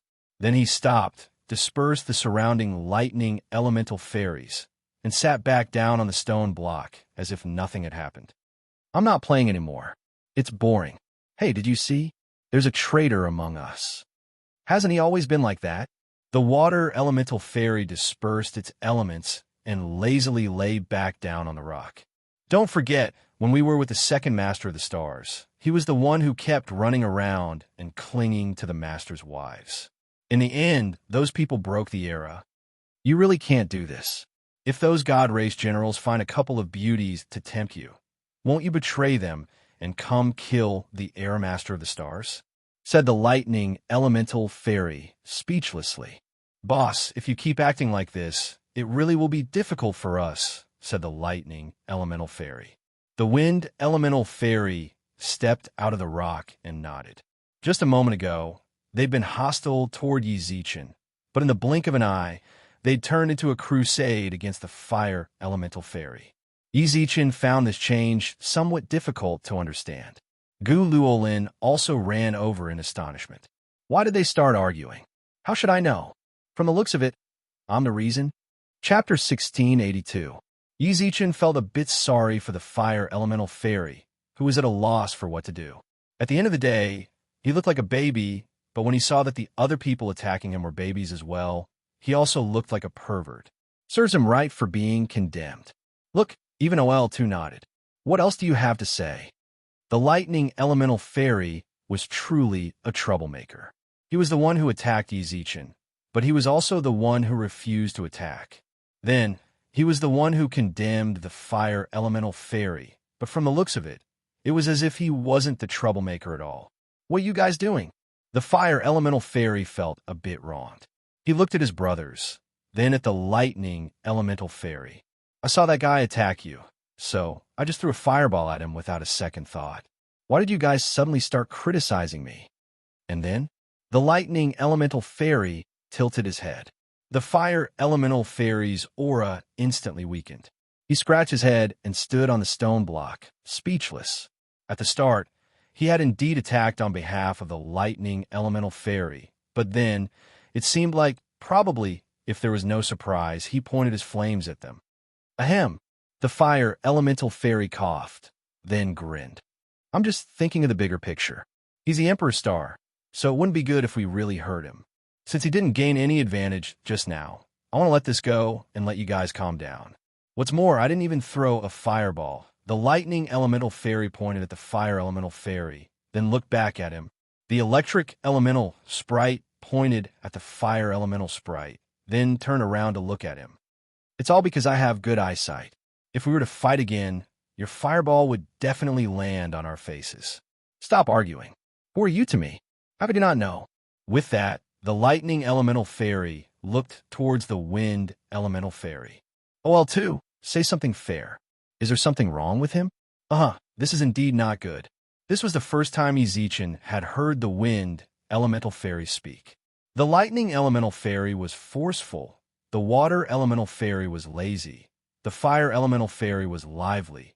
The lightning elemental fairy liked to cause trouble, and the wind elemental fairy was gentle and timid. Regardless of whether it was their personalities or their speech, they were exactly the same as the paintings. As long as he saw those paintings, he could roughly guess their temperaments. Now that he had seen them in person, it was indeed true. Even you say that about me. The fire elemental elf looked as if it had been betrayed by its best friend. It shook its head and said, "If you guys don't like me, just tell me. I'll leave." Suddenly, the fire elemental sprite turned into a ball of flame and flew into the distance. The other elemental elves did not stop him. Only the wind elemental elf spoke softly. Is Brother Fire elemental elf angry at me? I won't. He just felt that something was amiss, so he decided to run first. He's smart, seeing that we're all denouncing him and that he's no match for us. How could he just stand here and let us blame him? The electric elemental sprite crossed his legs and lightly tapped on the stone table with his fingers. A drink appeared beside his hand. Hey, Emperor Star, I'm sorry for what I did just now. As it spoke, the lightning elemental sprite walked over with a cup. This is my apology. You're not going to fight. Ezichin raised his eyebrows. Just now, the few of us actually wanted to test out the fire element. Who would have thought, after so many years, he's still the same? Test him. It's hard to explain it to you in a short amount of time. This is an elemental drink that I specially made. It's filled with the essence of the lightning element. Since you're not bad, I'll give you a cup. Not bad? I wonder who was the one that kept mocking me just now. However, the lightning elemental sprite did say that it was just a show for the fire elemental sprite. Since Ezichin didn't want to get into a bad relationship with these elemental sprites, he suddenly stopped in midair. Ezichin could feel that the cup was filled to the brim with electricity even through the cup. It was fine if the lightning elemental sprite drank it, but if Ezichin drank it, never mind, just keep it for yourself. The lightning elemental sprite pushed the cup away and glanced at him. Pushing the cup away, the lightning elemental glanced at him and said, "Although your comprehension of the lightning element is not bad, in my eyes, it is still not enough. This will help you comprehend the lightning element." Never mind. Ezichin didn't dare to accept the lightning elemental sprite's good intentions. The elemental drink was rather precious, so the lightning elemental sprite didn't force Ezichin to not take it. Thus, Ezichin held the drink and started to drink. Is he really fine? Guluolin asked worriedly. The lightning elemental sprite waved its hand. He's fine. OL5 is right. He just ran away. In other words, you guys were already acting from the moment you saw me? Ezichin asked. Or should I say from the moment I saw her? The lightning elemental sprite pointed at Guluolin. Me? Guluolin opened her eyes wide. So, all of you are mocking and ridiculing me. That's the truth. The lightning elemental sprite nodded. Although your comprehension of the Tao of the five elements is all right, and can be said to be above average, it's still pitifully low for us. Well said. Yi Zichen clenched his teeth. He really didn't understand why he asked all this just now. Was it fun to get a second round of damage this time? However, Yi Zichen did realize the difference between them through the clash with the five elements elemental sprites. The other elemental sprites did not use their full strength, and only used basic attacks of the Tao of the five elements. Even so, Yi Zichen had to use elemental energy that far surpassed what they used to defend. Yi Zichen didn't know if the lightning elemental sprite used its full strength, but he did use 90% of it. In the end, his entire arm went numb. These elemental sprites formed from the Tao of the five elements were far too experienced when it came to using the Tao of the five elements. You still haven't explained what you said earlier? Gu Luolin asked. She was naturally referring to what the lightning elemental sprite had said. After seeing her, the sprites decided to put on a show. Sit down. The lightning elemental sprite pointed at the stone table. The water elemental sprite didn't like to move, so he laid on the stone. The fire elemental sprite wasn't there, so the 5 stone stools were just enough for them to sit on. The wind elemental sprite was still a bit timid, but he seemed to like Guluolin a lot. When he sat beside her, the timid expression on his face would soften. Could this also be, your friend is condensed a Tao Heart of the Wind, right? OL2 is a wind elemental sprite, so it'll be much better by her side. What's more, OL2 can't be like Boss. She's a girl. She's a girl. You're a girl? Yi Zichen and Gu Luolin spoke at practically the same time. The wind elemental sprite nodded carefully. Seeing that, Gu Luolin giggled and hugged the wind elemental sprite. The wind elemental sprite wasn't quite used to it, but when it sensed the wind elements around Gu Luolin, it calmed down considerably. Can you tell me now? Gu Luolin looked at the lightning elemental sprite. Actually, this counts as a disgrace to us elemental sprites, the lightning elemental sprite side. Don't misunderstand. I'm not saying that Boss is, but that he did. What happened? Asked Yi Zichen. The mission of us elemental sprites is to help the Emperor's star break through with the Tao of the 5 elements and attain a transcendent body. That was the opening line, but Yi Zichen could already imagine how long the rest of the story would be. He didn't say anything to interrupt. Instead, he quietly watched the lightning elemental sprite speak. The mausoleum also descended during the Second Era. The one who came here was the Emperor's Star of the Second Era. Do you know why I can confirm that you're the Emperor's Star? The lightning elemental sprite suddenly said something rather strange. Look at the starlight. Regardless of whether it was the Emperor's Star, auxiliary stars, or fated stars, they were all surrounded by starlight. If Yi Zichen opened his celestial eyes, he could see them too. We're just elemental sprites. We don't have that kind of ability, laughed the lightning elemental sprite. It's because of your name. Name? Yi Zichen, right? Said the lightning elemental sprite. The Emperor's Star of the Second Era was also Yi Zichen. In fact, he looks exactly like you. The other sprites nodded, but Yi Zichen's heart clenched. In truth, if you sum up your eras, you can say that they're parallel spaces. This era is actually just repeating the events of the Second Era. Of course, there are some changes in between, and these changes depend on a few minor details. They happen over time. The lightning elemental sprite glanced at Gu Luolin and laughed. For example, in the Second Era, it wasn't this girl who came with him. It was someone named Zuemo. When the fire elemental sprite saw Zuemo, he clung to her like he did to this girl. The rest of us followed the Emperor's Star, while Boss followed Zuemo. Fortunately, Zuemo was the fated star of the Emperor's Star. When the Emperor's Star needed the power of the 5 elements, Boss could mobilize it. In that case, there shouldn't be any problems with the fire elemental sprite following Zuemo, right? Asked Gu Luolin.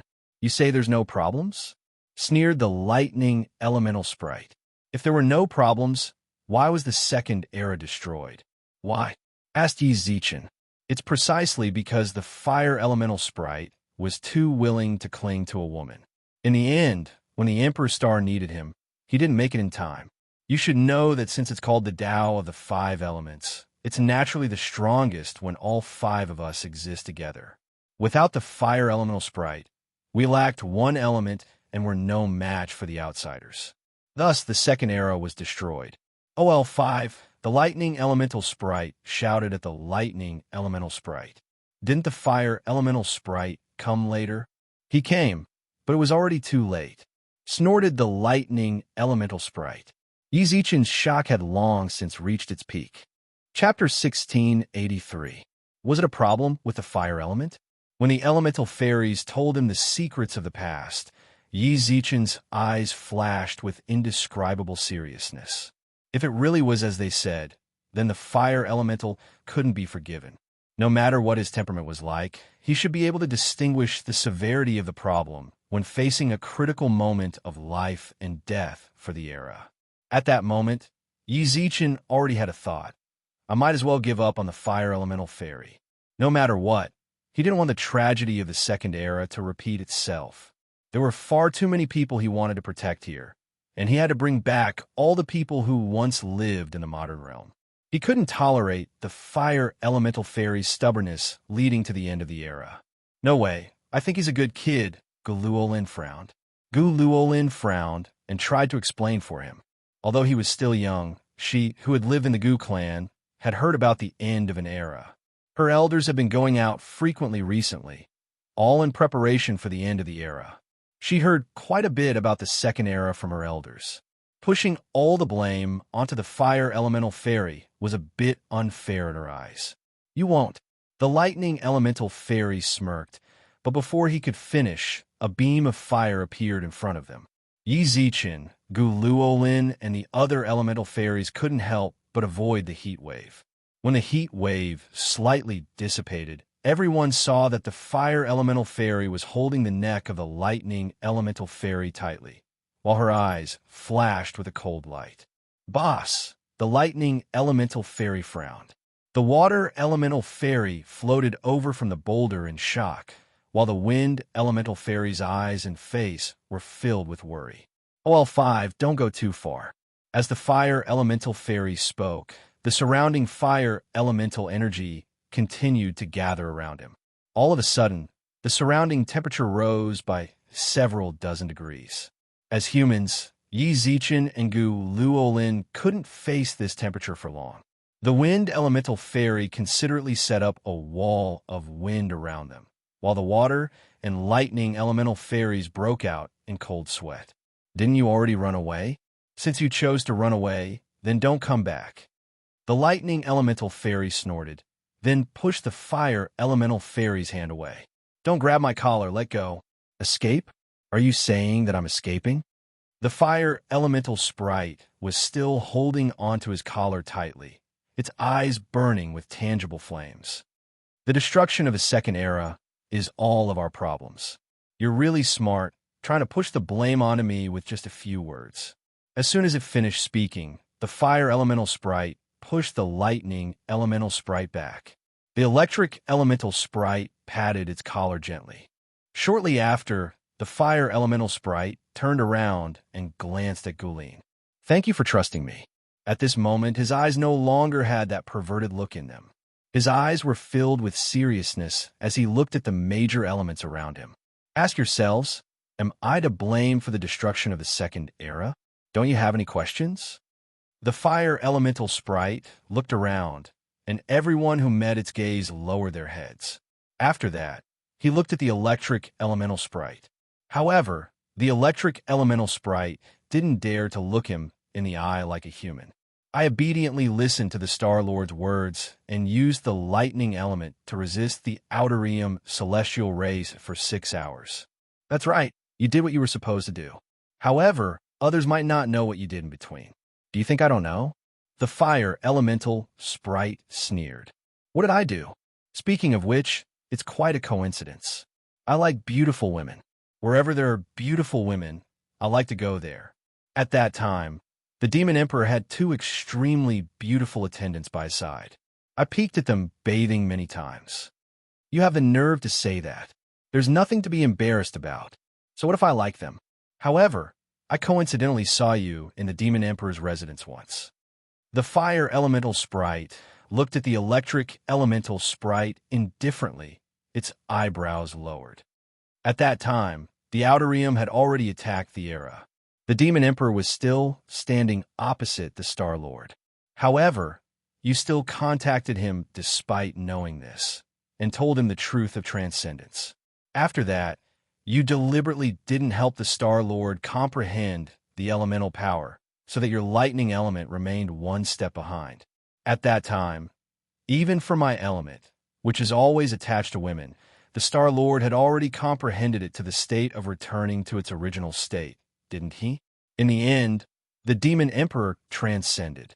When the Outerium god race attacked, the Star-Lord resisted bitterly, but was attacked from both front and back. The galaxy history map that the Star-Lord led the stars to inscribe was broken, which led to the Outerium god race destroying the era and slaughtering all living beings, right? But what did the Demon Emperor you relied on do in the end? Become an Outer Realm god? A dog of the Outerium? The expression of the electric elemental sprite on the stone block turned ugly. The other elemental sprites looked at the electric elemental sprite in shock. Clearly, they didn't know about this. The mockery in the fire elemental sprite's eyes became more obvious. He grinned at the electric elemental sprite. The transcendence that you personally promoted didn't resist the Outerium god race at all. Instead, he used his own hands to bury the era and obediently became a god king of the Outerium god race. Isn't it funny, eh? Blame me? Why do you blame me? I arrived within 10 breaths of the Star-Lord summon. I didn't even want my life anymore, and you blame me? Then what did I do wrong? If it wasn't for the fact that he only knew how to drink every day and night, without any intention of improving himself, would I have gone to find that traitor? The electric elemental sprite glared and shouted. Do you know how many times I tried to persuade him? But what did he do? He chased me out of the transformative arm. What did I have done then? What did I do at that time? Should I just watch as the era is destroyed? The Devil Emperor is the only one who can transcend in terms of comprehension of the Tao. If I don't look for him, should I just watch as the era ends? I don't blame you. I understood you back then, which was why I didn't tell my other brothers about your actions. This time, I only said it to tell you that the destruction of the second era shouldn't be pushed to me. I don't have the ability to resist, shouted the fire elemental sprite. That's enough. Can't you all say a few words? The electric elemental sprite shouted angrily. The fire elemental sprite suddenly turned his head to look at him. Why do you have to yell at me here? I'm a #1 in the elemental rankings, but you're always acting like a leader sheep, pointing fingers here and there. What right do you have? Also, did the destruction of the era have nothing to do with you? Weren't you the one who did it? Just because the Star-Lord shouted at you, you didn't obey his orders? Are you going to disobey his orders and casually release the power of lightning? Big brother, that's enough. The water elemental sprite wanted to smooth things over, but the fire elemental sprite looked at him again. And you're so lazy every day. The end of the era was your laziness, wasn't it? The elemental beast had already fought its way to the southwest Divine Mountain, and the Star-Lord told you to use fierce water to defend it. You were the one who cut corners. Hearing this, the water elemental sprite shook his head angrily and returned to the giant rock. But this time, he didn't lie down lazily.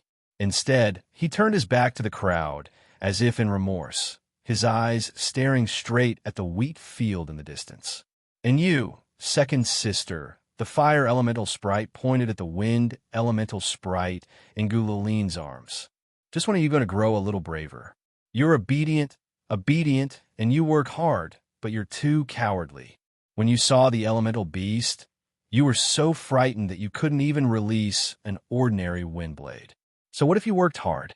Wasn't it still useless? It could be said that the fire elemental sprite had unleashed a barrage of attacks on the other elemental sprites. The lightning elemental sprite was agitated but sullen. The fire elemental sprite looked around, and Yi Zichen saw the other sprites' remorseful expressions. He really had to thank the fire elemental sprite for showing him the truth of the matter. He really hadn't expected this. This place clearly contained transcendence, the hope left behind for the era. In the end, it was this hope that pushed the era into the abyss. This was in hindsight. From the moment he first laid eyes on the elemental sprites, or rather, from the moment he laid eyes on those scrolls, Yi Zichen already knew their personalities, or rather their flaws. The lightning elemental sprite was arrogant, so arrogant that it wouldn't obey anyone's orders. The water elemental sprite was lazy. It was always lazy, unwilling to move. The wind elemental sprite was cowardly. When faced with unfamiliar people and environments, it didn't wait for anyone to make a move before it panicked. The lightning elemental sprite was extreme. The fire elemental sprite was lustful. Their problems didn't matter. In the face of the destruction of the era, they were executioners who'd killed billions of ascended spirits. Guline. Yi Zichen stood up from the stone stool and looked towards Guline. Guline had long since been shocked speechless by the elemental sprite's conversation. When she heard Yi Zichen call her name, she reflexively stood up in fright. "Let's go." As he spoke, Yi Zichen walked towards the exit. The moment he said that, it wasn't just Guline. The other elemental sprites were stunned as well. What did Yi Zichen mean by that? The sprites hadn't even decided whether or not to leave with him. Why would he leave without any elemental sprites by his side? "Hey, we didn't say we'd leave with you," said the lightning sprite. Yi Zichen, who was walking forward, stopped after taking a few steps. When he turned around, he could no longer see the passion in his eyes as he looked at the elemental fairies. "When did I say I wanted you to leave with me?" The surrounding elemental sprites all looked towards him. The lightning, fire, and lightning sprites stared intently at him, their eyes brimming with disbelief. Yi Zichen noticed their astonishment, but paid them no heed. "What are you still sitting there for? Let's go." Guline didn't know why Yi Zichen was acting like this, but she could sense that he wasn't in a good mood. She placed the wind sprite back on the stone stool, then ran towards him. "Stop right there!" The lightning sprite roared angrily. However, Yi Zichen and Guline didn't pause for even a moment. The lightning sprite frowned and charged in front of him. "What do you mean?" "What do I mean?" Yi Zichen smiled at him. Then his gaze instantly turned cold. "Isn't it obvious? I don't need you executioners to help me transcend. Just stay here obediently." Chapter 1684. Gu Luolin followed Yi Zichen with small, quick steps. From time to time, she glanced at the tunnel behind them. She could vaguely make out the silhouettes of a few elemental fairies at the entrance. They'd been standing there ever since Yi Zichen left. Even now, she didn't understand why Yi Zichen had done this. Hadn't they come all this way for the sake of those elemental fairies? Are we really leaving just like that? Yi Zichen was rather taciturn. From start to finish, he didn't so much as glance at the fairies. He knew full well that the fairies could indeed strengthen his 5 elements. Since they transcended good fortune, with them around, Yi Zichen might transcend as well. It was just that the end of an era meant he couldn't put the entire era in danger. If it was a matter of life and death, the fairies would run into all sorts of problems. It would be better to just ignore them and pretend that they didn't exist to think about how to defend against the enemy. Along the way, Yi Zichen left a mark. Following the mark, he and Gu Luolin returned to the entrance to the real room. The thick stench of blood washed over them. The entire tunnel was dyed red. Song Xiong leaned against a stone pillar, hands behind his head, and hummed a tune Yi Zichen didn't understand. Meanwhile, Qinglan stood in a particularly thick puddle of blood. She stared at it and couldn't bear to look at it. As for the Yao Lord, he'd already caught sight of him. "It's over?" murmured Yi Zichen. Song Xiong stuck his head out, dusted himself off, and walked up to Yi Zichen. "Big brother Qinglan, you're in a bad mood. Watch what you say. Little friend Yi, you're back." Qinglan stepped away from the puddle of blood and said, "I can't sense any of those elemental fairies' auras on you." I didn't bring them with me." "Then what did you do?" Song Xiong glared at him. Yi Zichen glanced at him. His gaze inexplicably made Song Xiong swallow his next words. Then Yi Zichen turned to Qinglan. "Thank you for your hard work, Uncle Lan. Go back to the Yao Ceiling Pagoda and get some rest. Qinglong nodded and took out a small jade bottle to collect some of the blood on the ground before leaving. Song Xiong tried to follow, but Yi Zichen patted him on the shoulder. Song Xiong, I'll have to trouble you for a while longer. If nothing unexpected happens, the people outside are all waiting for me. You don't have to do anything to them. The end of the future era will still require their help. Before Song Xiong finished, Yi Zichen spread his fingers. Here's your reward. Yi Zichen to say to Yi Zichen, and Yi Zichen, no problem, I will definitely take care of it for you. At the entrance of the elemental fairies' residence, several elemental fairies sensed that Yi Zichen and company had already left through their elemental senses. To Yi Xian said, to talk to. They were the leaders of the 5 elements, kings capable of manipulating the 5 elements of heaven and earth. Gaining their support was the same as gaining the support of the 5 elements. Everyone had to be careful around them, but Yi Zichen left without so much as a backward glance. If that was the case, what is he doing here? He really left, said the fire elemental fairy. We must have angered him. He doesn't want us anymore, said the wind elemental fairy carefully. It's all your fault, shouted the fire elemental fairy.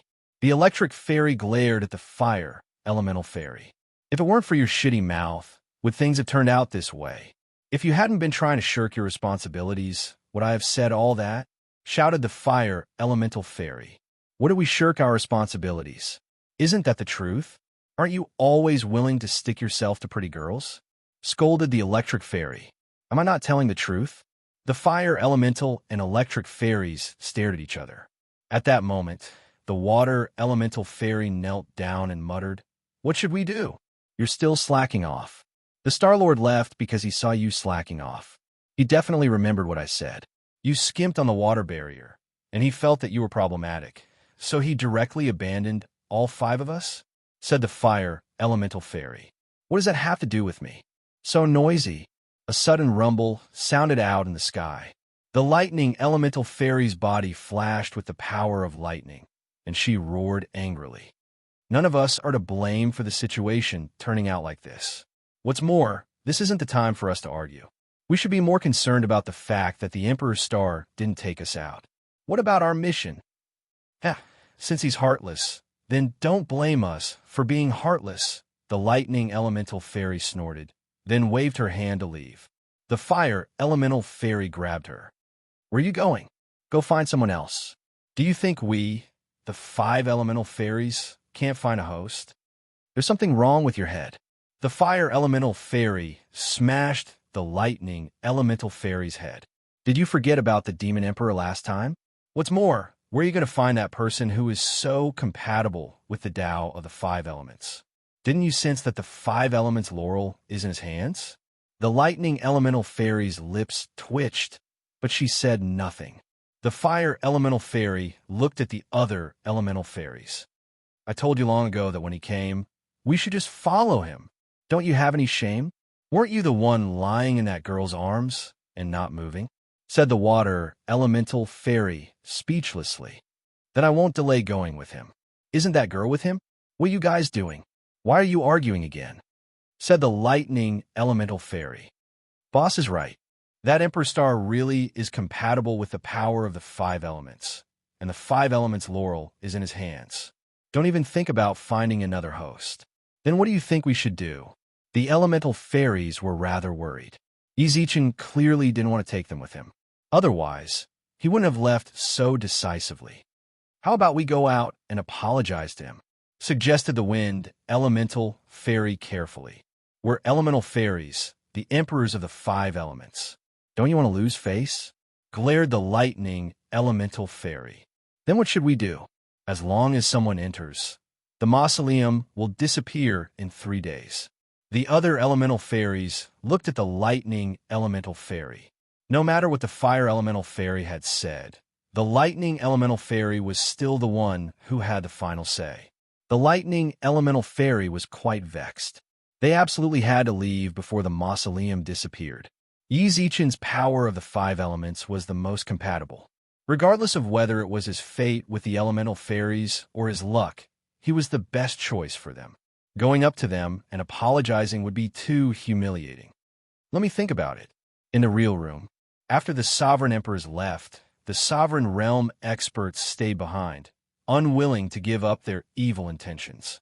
Even now, there are still quite a few emperors in the real room. Rumble. Suddenly, a huge sound rang out in the real room. Everyone watched as a door opened behind the white scroll, and Yi Zichen, Gu Luolin, and Song Xiong walked out. The fortune is in his hands. The emperors wanted to attack like mad demons, but Yi Zichen didn't so much as blink. Song Xiong suppressed them with lightning speed before they could even conjure any Dao techniques. Song Xiong didn't stop for even a second. Along the way, every single person who showed any hostility towards Yi Zichen was suppressed. Without the obstruction of the snowy mountains, they passed through them in less than 6 hours. Yi Zi can come out, right? Outside the tomb, Yang Jian and the other imperial monarchs surrounded the tomb. The great sage and Yang Jian were both former immortals here. Considering that they might have to fight later, they'd set up a barrier around the mausoleum. This was to prevent the energy from spilling out of their battle and destroying the entire plain. Kuei Lin really is patient, said Great Emperor Bian. He's waiting for the fortune of transcendence. Who wouldn't be patient? Come to think of it, it's strange that Zhou Wu, someone so obsessed with transcendence, isn't guarding the mausoleum, said Su Qingyan. It's even better that he's not here. That saves us a lot of trouble, said Great Emperor Bian. Yi Zichen's friends were all imperial emperors, and outstanding ones at that. But even if they didn't want to admit it, they had no choice but to admit that the god, Yao, and demon emperors were far stronger than they were. Whether it was the demon emperor Kuei Lin, the god emperor Zhou Wu, or the Yao emperor Tai. Even they could hold their own against several emperors on their own. Kuei Lin was already giving them a headache. If Zhou Wu joined the fray, it would be hard to guarantee Yi Zichen's safety. This was especially true for the Ocean Emperor. There was no water around the Howling Valley. Without the sea, her combat strength would decrease by half. Hey, Yizi's still alive, right? The great sage couldn't help but glance at Gu Li. Although he didn't want to chat with Gu Li, he was worried about Yi Zichen and couldn't help but ask a few questions. He's alive because... Gu Li frowned. When the great sage, Yang Jian, and Pu Jingwan saw this, their hearts trembled. What's that? It seems this guy still hasn't taken the fortune inside. Gu Li knit his brows. Before coming here, Gu Li had told him many things to do, including what would happen to Yi Zichen after he took the fortune inside. He glanced at his empty right arm. It had been so long, but Yi Zichen still hadn't taken the fortune. This didn't match up with what Gu Li had said. At that moment, a ripple appeared in the air around the mausoleum. Demon Emperor Kuei Lin was the first to rush toward it. The Ocean Emperor and the other great emperors had already locked onto him, but they instantly blocked his path. Out of the way. Chapter 1685. Demonic energy filled the skies. Kuei Lin stepped into the air, his murderous aura surging. His eyes glowed with blood-red light, and waves of demonic energy enveloped everything within 100 kilometers. Amidst the surging devil chi, 6 rays of light of different colors flickered. The Ocean Emperor was in the lead, while the 6 emperors of the Upheaval Alliance formed a rhombus formation around her. Yang Jian, the great sage, and Pu Jingwan stood 100 meters above them. A total of 9 emperors formed a golden bell around Kuei Lin. This was definitely an unparalleled battle. And Lu and Gu Li stood shoulder to shoulder 100 kilometers away. Their 2 Imperial Emperor-level attendants surged with demonic energy, cautiously protecting them from harm. Will Big Brother Zichen come out? After Enlu woke up, it wasn't just Yang Jian and the great sage who were worried about Yi Zichen's safety. She was worried about him too. Her face flashed with worry as she leaned against Gu Li and looked at the spatial ripples. I'm not sure. Even though they'd sensed the battle below, Gu Li was still certain that Yi Zichen was still alive. If he died, then, as one of heaven's chosen emperors, Gu Li's imperial star and celestial fate would be bestowed upon Yi Zichen. He didn't have the emperor's star's celestial fate, which meant Yi Zichen was still alive. But even now, Gu Li hadn't appeared. That meant Yi Zichen still hadn't obtained any good fortune from the mausoleum. If nothing unexpected happened, he shouldn't have been the one to come out. But at this point in time, if not him, who else could it be? Kuei Lin and the other emperors were sure it was Yi Zichen, or at least someone who'd obtained good fortune from the mausoleum. Otherwise, they wouldn't be in such a standoff. For a moment, Guli didn't know what was going on. All he could do was shake his head at Enlu. I hope nothing happened to Big Brother Zichen. Enlu clenched her fists, placed them against her chest, and silently prayed. The Upheaval Alliance's emperors were still locked in a standoff with Kuei Lin. You guys, even Kuei Lin's voice had changed. His voice seemed to come from all directions, swirling around the demonic energy. He slowly raised his finger, and the surrounding devil chi was also affected by his movement, lingering around his palm. Do you really want to die? Bang! A powerful spiritual pressure was released under his roar, and all the stones under this spiritual pressure were crushed to pieces.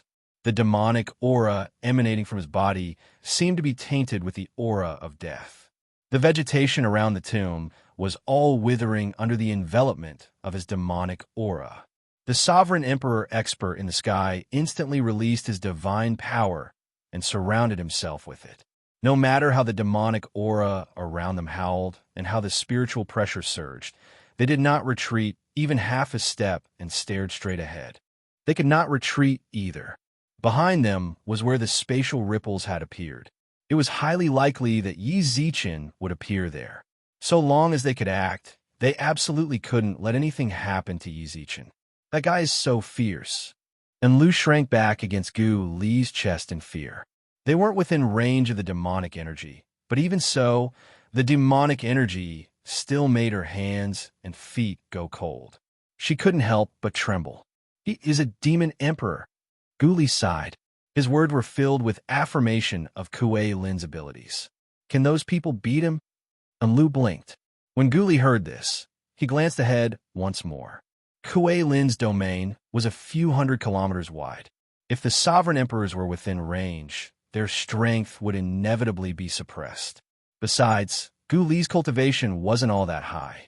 At most, he was an emperor. At his level, he had no way of understanding just how strong sovereigns and emperors were. He had no way of knowing whether or not the Ocean Emperor and the others were a match for Kuei Lin. 9 sovereigns were enough to shake the foundations of the god, Yao, and demon realms, but sovereigns were definitely existences who could blot out the sky with a single hand. I'm not sure either. Sovereigns are strong, but there's a qualitative leap between the sovereign realm and the emperor realm. 100 diviners might not necessarily be a match for a ruler. As for sovereigns and sovereigns, I'm not sure either. As he spoke, Gu Li glanced at the venerable of numinous treasure. He knew full well that in terms of experts, the venerable of numinous treasure was the true expert. If he fought Kuei Lin, he might not necessarily be at a disadvantage. In fact, he might even be able to suppress him. Of course, that was assuming Kuei Lin wasn't completely insane and didn't use any of his trump cards. If Kuei Lin really did stake everything on this one attack, Gu Li wouldn't be optimistic about his chances, even if the venerable of numinous treasure fought him. But that wasn't important. What was important was that the venerable of numinous treasure didn't seem interested in attacking. Aside from the venerable of numinous treasure and Enlu, the red demon also watched the battle. No one who'd entered the mausoleum could see his true intentions.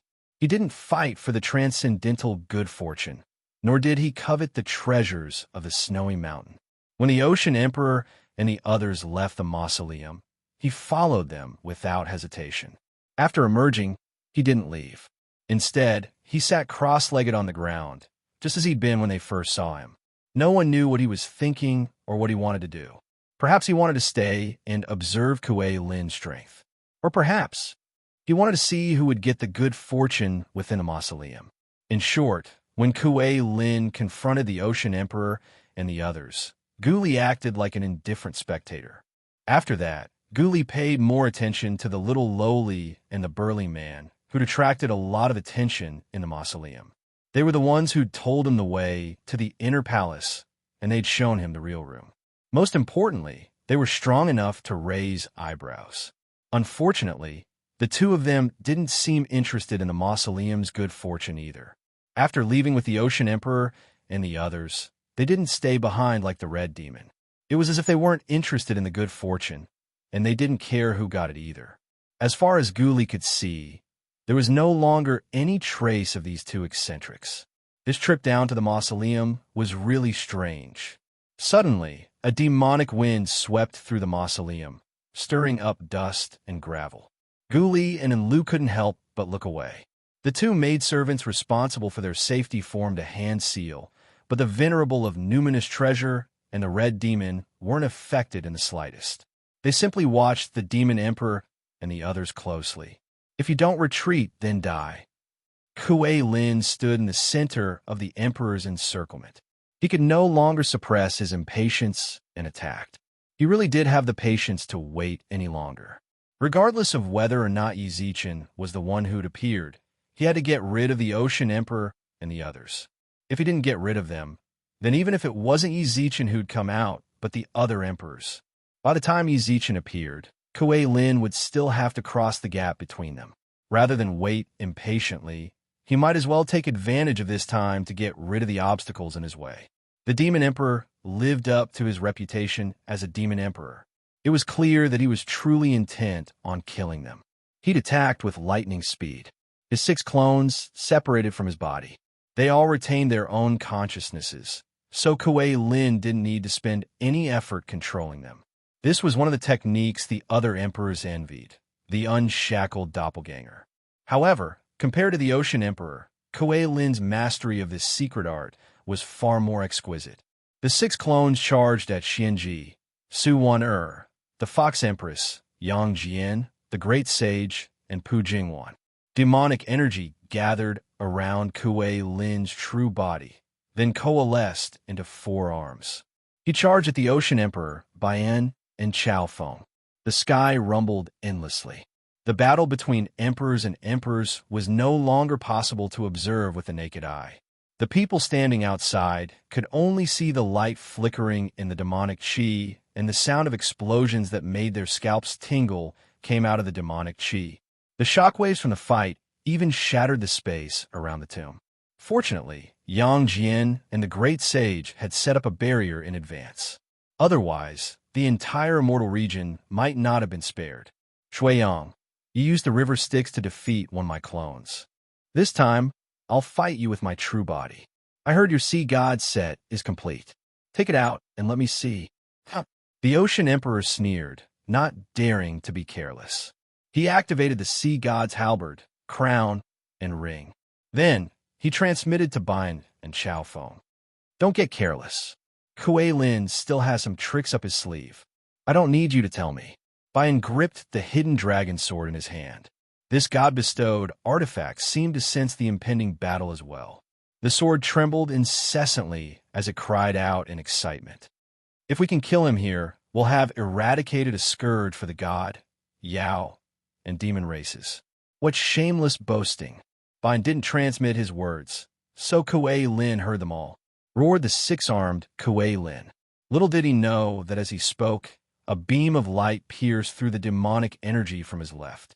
Kuei Lin immediately dodged to the side, but the holy light still left a golden gash in his armpit. You've been a demon emperor for so long that you've lowered your guard? If this goes on, we won't be the ones to die, snorted Chao Feng, his spear made entirely of starlight. The mighty great Emperor Chao Feng has learned how to ambush people. Ambush. Chao Feng didn't understand. Hadn't their battle already begun the moment they'd stepped foot into the void? Where did this ambush come from? He really didn't understand. Forget it. You motley crew can only resort to petty tricks like this. All you did was ambush me and take advantage of me. What a joke. Take advantage? Great Emperor Chao Feng was puzzled. Are you sure it's as simple as taking advantage of me? Your Majesty, you'll die young if you act so arrogantly. When he heard this, Kuei Lin checked his wounds. The holy light still hadn't dissipated. More importantly, it was corroding or perhaps purifying his demonic energy. Chapter 1686. Commander, These emperors are breaking the rules. Should we? Outside the demon emperor's battlefield, an old-fashioned man stood atop the clouds. Behind him were 7 or 8 young men and women.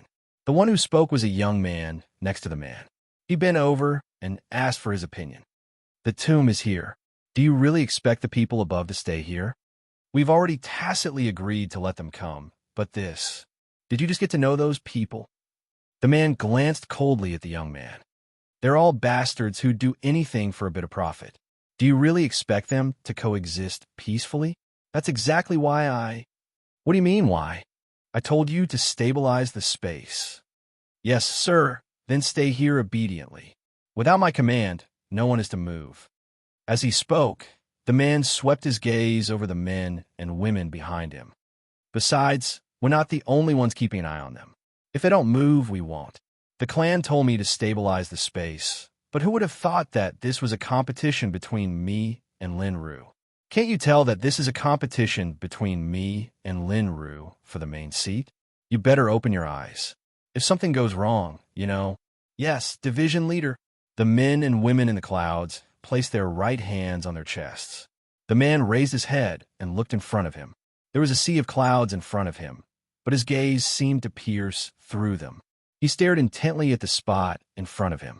These masters of the laws are pretty interesting, huh? Up in the clouds, a beautiful woman dressed in long, purple robes squinted her eyes and smiled. Her lips twitched as she glanced at the people who'd just arrived, then retracted her gaze. Holy maiden, you just... Next to the woman was an elderly man. If the gods were here, they'd recognize him at a glance. He was the traitor Shao Ting, the lightning emperor who'd fled the god realm. He'd served the holy maiden and brought the Shao family to the demon realm. After disappearing, he'd reappeared much, much older than before. His body was as thin as a stick. His eyes were pitch black and sunken, and his cheekbones jutted out. There was no trace of the lightning emperor's domineering aura. He looked more like a skeleton. He trembled as he stood in front of the holy maiden. The holy maiden glanced at him and smiled. Nothing, I just saw some interesting guys. Then, Saintess, should we interfere, just relying on us? The holy maiden pointed at the dozen or so people behind her. Even though their auras were very powerful, they couldn't compare to the Ocean Emperor and the others. Then why are you here? My sister is worried about her Mr. Right, and I don't want her to worry, so I naturally came to take a look.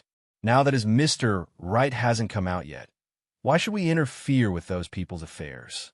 Moreover, even if we do interfere, do you think we'll be able to take advantage of those people? Asked the holy maiden. We'll just wait here. As long as nothing happens to my sister's Mr. Right, our mission will be over. Besides, don't you feel that there are several auras locking onto us? With that, the holy maiden ran her fingers over her cheeks and glanced to the right. Young miss, we've been detected. In yet another place, shrouded in mist, an elder in blue whispered into the ear of a coquettish young woman. The young woman's face was so seductive that any ordinary person who saw her seductive eyes would fall for her dimpled smile. Which way? She asked, arching her brows. I've sensed them all, replied the elder. It seems they have some tricks up their sleeves. The young woman grinned as she watched the battle between the Ocean Emperor and the Demon Emperor. 1 emperor against 9 sovereigns. Who do you think will win? The old man looked down and pondered for a moment before he said, If nothing unexpected happens, Kuei Lin will win. I think so too, the young woman said with a crooked smile. Do you want this old servant to? The elder hesitated, but his hand made a slicing motion across his neck. Let's wait and see. My little brother hasn't come out yet, so as long as he's fine, I don't care if the others die or not. Soon after, the young lady looked down at the tomb below and murmured to herself, Little brother, you don't need me to fight for you, do you? No one could have imagined that, above the Demon Emperor and the Ocean Emperor, there were 3 other factions spying on them. Most interestingly, these 3 factions were still holding each other back. None of them had entered the fray. Eat my heaven-matching staff, you monster! The great sage swung his staff at the clone. The Ocean Emperor's clone's eyes widened at the shocking blow, and he tried to dodge. But then crack! The wooden stick that was swung down actually broke in half. The clone took advantage of this opportunity to attack the great sage ferociously. Fortunately, Yang Jian arrived in time and slashed at the clone's waist, forcing it back. He landed in front of the great sage and frowned. "What's going on? You can't blame me for this. Ordinary wooden staffs can't withstand my divine power." The great sage leisurely picked up a branch from the ground, then turned it into a staff with a wave of his hand. Yang Jian glared at the new weapon he'd created as if he were performing acrobatics. "Where's your staff? I lent it out. There's something wrong with your brain. There's something wrong with your brain." The great sage bared his teeth at Yang Jian. "Stop bothering me. Hurry up and take care of that bastard, then help me deal with this damn thing in front of me. It's so annoying. Every time I infuse it with some divine power, it explodes." "How? It's impossible to kill," said Yang Jian helplessly. "Then go fight it. Show me your celestial eye and see if you can shoot them to death," said the great sage. "That's a good idea. I'll give it a try." Yang Jian and the great sage parted ways. The other empresses, Su Qingyin, Su Wan'er, Lady Providence, and Pu Jingwan, were all vexed by the demon emperor's clone. Its cultivation wasn't all that high, but what irritated them the most was that it couldn't be killed. The surrounding demonic energy was probably nourishment for the clones. Even if their arms were broken, they'd automatically regenerate after a short while. They couldn't be killed, and they couldn't be shaken off either. It was quite annoying. Xianji and the other emperors were busy fighting the clone, while the Ocean Emperor and the others fought the main body. Kuei Lin, with his 6 arms, wasn't at a disadvantage even against the Ocean Emperor Bian and Chao Feng. Their hands exchanged thousands of blows, but it was still hard to tell who had the upper hand. Speaking of which, it was strange. It had already been an hour since the spatial ripples appeared at the tomb, but until now, no one had appeared at the ripples. "You really..." Kuei Lin's eyes were bloodshot. He glared at the 3 emperors standing in a triangle around him. The Ocean Emperor and Bian weren't much of a threat to him, but Chao Feng. Unlike the Ocean Emperor, Bian, and the other emperors, they had earned their status through fighting. Everyone knew how high their cultivation levels were and how strong their combat prowess was. Chao Feng wasn't one of them. In the past, he'd always stayed in the Saint Palace. There was a master of the stars, and few dared provoke him. Even if there were some who didn't want to live, the master of the stars could deal with them. Chao Feng never fought, so the gods, Yao, and demons didn't know how strong he was. Many people felt that Chao Feng didn't live up to his title as an emperor. He'd only occupied the Divine Mountain because of the Saint Palace under his command. Kuei Lin was one of them. As they fought, he realized that Chao Feng's cultivation was lower than the Ocean Emperor and Bian's, and his battle experience was far inferior. But the spear in his hand, that spear was strange. It didn't cause any real damage when it struck. It was like a slow-acting poison that slowly seeped into Kuei Lin's body.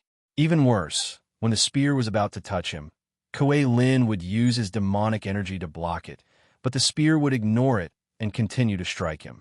As time went on, the holy light on him grew denser and denser. The demonic chi in his body was being eroded by the holy light more and more, and his movements became a little stiff. This spear, Kuei Lin stared at the spear for a long time, but the holy light on his body glowed brightly. It stood out in the midst of the demonic energy. "Kuei Lin, do you still want to fight?" Chao Feng stopped. The spear was his weapon, and he knew Kuei Lin's situation. "Huh." As Kuei Lin sneered, the Ocean Emperor and Bian used the sea god's halberd and hidden dragon sword to leave a bone-deep wound on his body. Kuei Lin frowned in pain, and purplish-red blood slowly dripped from his wound. "Your spear has a sealing effect," said Chao Feng. "You could say that. It's a spear made of starlight, and it just so happens to be the bane of demons." "Wonderful, wonderful!"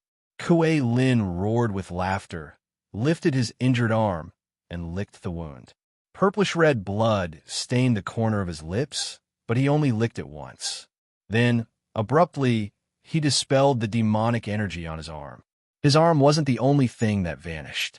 The 6 clones that had been fighting the other emperors vanished as well. Emia. In less than 100 breaths of time, his staff had been blown to smithereens, and he just remade it. The great sage glared in front of him, then turned to look at the others. His clones had all disappeared. The emperors regrouped. They didn't believe Kuei Lin would give up so easily. Just as the imperial emperors were wondering what Kuei Lin was up to, wondering if he was preparing for some powerful move. Chapter 1687. Seeing this, Kuei Lin was filled with emotion. He didn't dare say he'd traveled far and wide to no avail, but the current situation was pretty much the same. Chao Feng had left far too many marks on Kuei Lin's body. Although Kuei Lin had the means to erase them, it would still take some effort. If he'd fought them just now, he'd have to use some of his trump cards to deal with them. He'd recalled his clones and absorbed the demonic energy back into his body, which meant he was ready to use his trump cards. Who would have guessed that Yi Zichen would emerge from the mausoleum at that exact moment? Coincidentally, the Emperor's attention was on Kuei Lin, which was why he'd managed to capture Yi Zichen before the Emperors did. Of course, Gu Luolin was a problem. With the Gu family backing her, he really didn't dare do anything extreme to her before obtaining transcendence and good fortune. Kuei Lin's lips curved into a sinister smile. When the other emperors saw this, they all rushed over. Kuei Lin immediately turned around, grabbed Yi Zichen by the neck, and shouted, "Take one more step. One more step, and your Star-Lord soul will return to the river Styx." When the emperors heard this, they immediately stopped. The great sage in Yang Jian's eyes blazed with fury. "If you dare touch him, don't even think about leaving here alive. Since I dared to tear down all pretense of cordiality with you, I'm prepared to leave my life here. It's just..." Kuei Lin suddenly tightened his grip. Yi Zichen's face reddened. "I wonder if you're prepared to watch him die?" "You." The great sage took a step forward, and his overwhelming divine power transformed into a tempest of divine power. Kuei Lin narrowed his eyes and tightened his grip. The Ocean Emperor hurriedly held the great sage back. "A lion's head, Yi, is in his hands. Don't provoke him." "Monkey, the Ocean Emperor is right." Yang Jian tried to dissuade the great sage. Filled with hatred, the great sage fiercely swung his arm, but his fiery eyes were filled with rage. Yi Zichen was captured, and the other emperors felt like they'd lost their lives. Even if they had all sorts of tricks up their sleeves, they didn't dare use them. Kuei Lin was the one holding Yi Zichen. No one here was confident they could subdue Yi Zichen before he snapped his neck. Kuei Lin's eyes twinkled with disdain as he glanced at the sovereigns. Yi Zichen loosened his grip slightly. Yi Zichen, who was on the verge of suffocation, took a few deep breaths. "Star-Lord Yi, we really are fated. Isn't it Lord Demon Emperor who has been waiting for me here? Why does it sound like a chance encounter from Lord Demon Emperor's words?" Yi Zichen didn't show any sign of fear. He smiled, then glanced at Kuei Lin's left hand. "I don't care about me, but are you sure you want to do the same to her? Get involved. You know very well who the person behind her is." "Humph. I don't think you dare to do anything to me." Even though she was being strangled, Gu Luolin's eyes were still filled with arrogance. "I really wouldn't dare do anything to the young lady of the Gu family." Kuei Lin smiled. However, when this light laughter entered into the ears of the other imperial monarchs, all of them couldn't help but be shocked. Miss Gu, the young lady Kuei Lin was holding by the neck, was a member of the Gu family. Who among the 3 Yao and Demon clans would dare bear the surname Gu? Only the Gu family was superior to all 3 clans. Even the shamans had to treat them with respect. The Gu family's imperial monarchs only had one thought in their heads. Has Kuei Lin gone mad? Even if he didn't harm the young lady, his actions were still a threat to her safety. If she went back and told the Gu family, even if Kuei Lin didn't die, he would suffer greatly. Pu Jingwan, Yang Jian, and the great sage had never heard of the Gu family. When they saw the other imperial monarchs' expressions change, a strange light flashed through their eyes.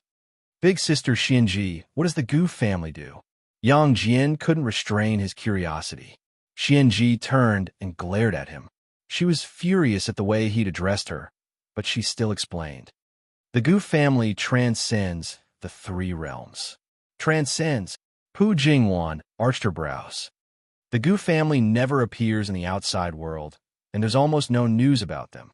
However, after they become rulers, they pay a visit to the Gu family, which is why only rulers and above know about them. But after leaving the Gu family, everyone feels that it's a taboo, so there's no news about them. They only know about them. Then you weren't born and raised in the god, Yao, and demon realms. The Gu family has never summoned you, so it's only natural that you don't know about them. Then why are they so transcendent? Could it be that they have someone even stronger than the emperors? When Pu Jingwan asked this question, the surrounding great emperors fell silent. After a while, Xianji nodded. That's right, they have 3 half-step transcendence experts. Kuei Lin really was a bit fearful of Gu Luolin's background. Although he maintained his grip on her neck, it was just an empty gesture. Besides, his goal was to steal Yi Zichen's inheritance. Gu Luolin wasn't part of his plans. Since the Demon Emperor doesn't dare touch her, why don't you let her go? Yi Zichen looked Kuei Lin in the eye. He said this because he wanted Gu Luolin to escape as quickly as possible. No one knew whether or not Kuei Lin would go crazy. If he really did, even if Gu Luolin had the Gu family behind her, he wouldn't have much to fear. Let her go. Kuei Lin laughed. Alliance Head Yi, you really know how to joke. I really don't dare do anything to her, but that's only if I want to live. Unfortunately, your luck is a bit lacking. Not long ago, I decided to fight with my life on the line. Suddenly, Kuei Lin tightened his grip. Her grip on Gu Luolin tightened. Gu Luolin clutched her arms and kicked her legs. Her bright eyes were filled with agony, but it was clear that she was warning Kuei Lin. Miss Gu, your background really does make me fearful, but I've already prepared for the worst. He narrowed his eyes and smiled at Gu Luolin. Then a hint of madness flashed through his eyes. Hand over the fortune in the tomb, or both of you will die. This guy had really gone mad. When Yi Zichen saw the madness in Kuei Lin's eyes, he knew he'd truly gone mad. He truly didn't expect transcendence to be so enticing to emperors like him and Zhou Wu. They were actually willing to give up the empire they had painstakingly built up for it. They didn't even consider how hard it had been for him to obtain his cultivation. They were willing to risk their lives for it. He thought Zhou Wu was the odd one out, but another crazy one. Let go of her first. All you want is the fortune in the tomb, and it's mine. There's no need to drag her into this. Hand it over, or she'll die before you. I didn't take the fortune. It's still in the tomb. Hand it over. Kuei Lin tightened his grip. Gu Luolin began to bleed from the corners of her mouth. It seemed Kuei Lin wouldn't stop until he'd obtained the fortune. Yi Zichen couldn't let things go on like this. Song Xiong. As soon as Yi Zichen spoke, Kuei Lin sensed that something was wrong. He'd reacted quickly enough, but to his surprise, the holy light mark Chao Feng had left on him had become his greatest threat. His movements were stiff, and he tried his best to warn the others in advance. However, before he could react, a tall and sturdy figure had already appeared behind him. A fist tore through space and slammed into his back. At the same time, his arms around Yi Zichen and Gu Luolin suffered 2 heavy blows. The instant Yi Zichen and Gu Luolin escaped his grasp, Kuei Lin saw another pitch-black fist hurtle viciously towards his face. Boom! Like a comet, Kuei Lin slammed into the ground, creating a huge crater in front of the tomb. The emperors, who'd been waiting for a long time, instantly moved to surround Kuei Lin, while Yang Jian and the others approached Yi Zichen. Yi Zi, Gu Luolin, are you all right? Yi Zichen held the unconscious Gu Luolin in his arms. He reached out to the great sage and the others, and Pu Jingwan took out a pill and placed it in his hand. He placed the pill in Gu Luolin's mouth, then circulated his spiritual energy and patted her on the back. The unconscious Gu Luolin coughed up a mouthful of blood. When she woke up, she reflexively, "Where is that guy? I'm going to kill him." Gu Luolin was like an enraged little lion. Kuei Lin really was brazen. He dared choke her. Not only did he choke her, he'd almost strangled her to death. Don't think about revenge for now. Just focus on absorbing the pill's effects. Yi Zichen rolled his eyes at Gu Luolin, then nodded to Yang Jian and the others. Sorry for making you worry. Hey, is my mission over?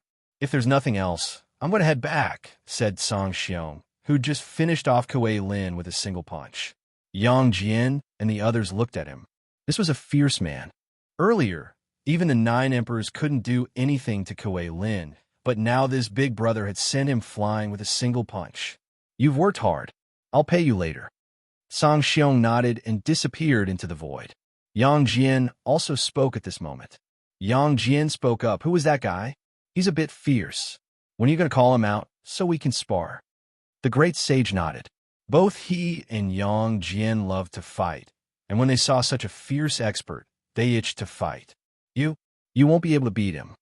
From a moment Song Xiong finished off Kuei Lin with a single punch, Yang Jian and the great sage knew they were no match for him. Even if we can't beat him, we can still try. You'll have a chance.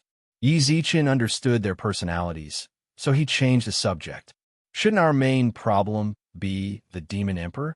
They landed shoulder to shoulder. By now, the Ocean Emperor and the others had completely surrounded Kuei Lin. When they saw Yi Zichen, the emperors nodded at him. Yi Zichen nodded back, then landed a few hundred meters away from Kuei Lin. Kuei Lin sat in the pit, coughing up blood. Gu Luolin gnashed her teeth in hatred. You dare hurt me? Let's see if I. Stop right there and don't move. Yi Zichen grabbed her, but Gu Luolin struggled to break free. She wanted to avenge him. Jingwan, help me keep an eye on her. No matter what, don't let her move. Yi Zichen shoved Gu Luolin into Pu Jingwan's arms, then turned to Kuei Lin and said, Your Highness, Demon Emperor, you've lost. Kuei Lin, who was coughing up blood, turned to look at the emperors, who were staring at him like gods. Kuei Lin glanced at Yi Zichen, who stood outside their encirclement. His eyes flashed with the same contemptuous smile. I lost. Chapter 1688. As Kuei Lin's sinister smile faded, a cloud of bloody mist erupted from the depths of the pit. The thick, blood-colored mist allowed the people within to clearly see what was going on. Yang Jian, the great sage, and the others stood in front of Yi Zichen. The emperors surrounding Kuei Lin didn't hold back either, and they released as much divine power as they could. How dare you try to kill me? Great Emperor Chao Feng bore the brunt of the attack. He hefted his spear of starlight and hurled it at Kuei Lin.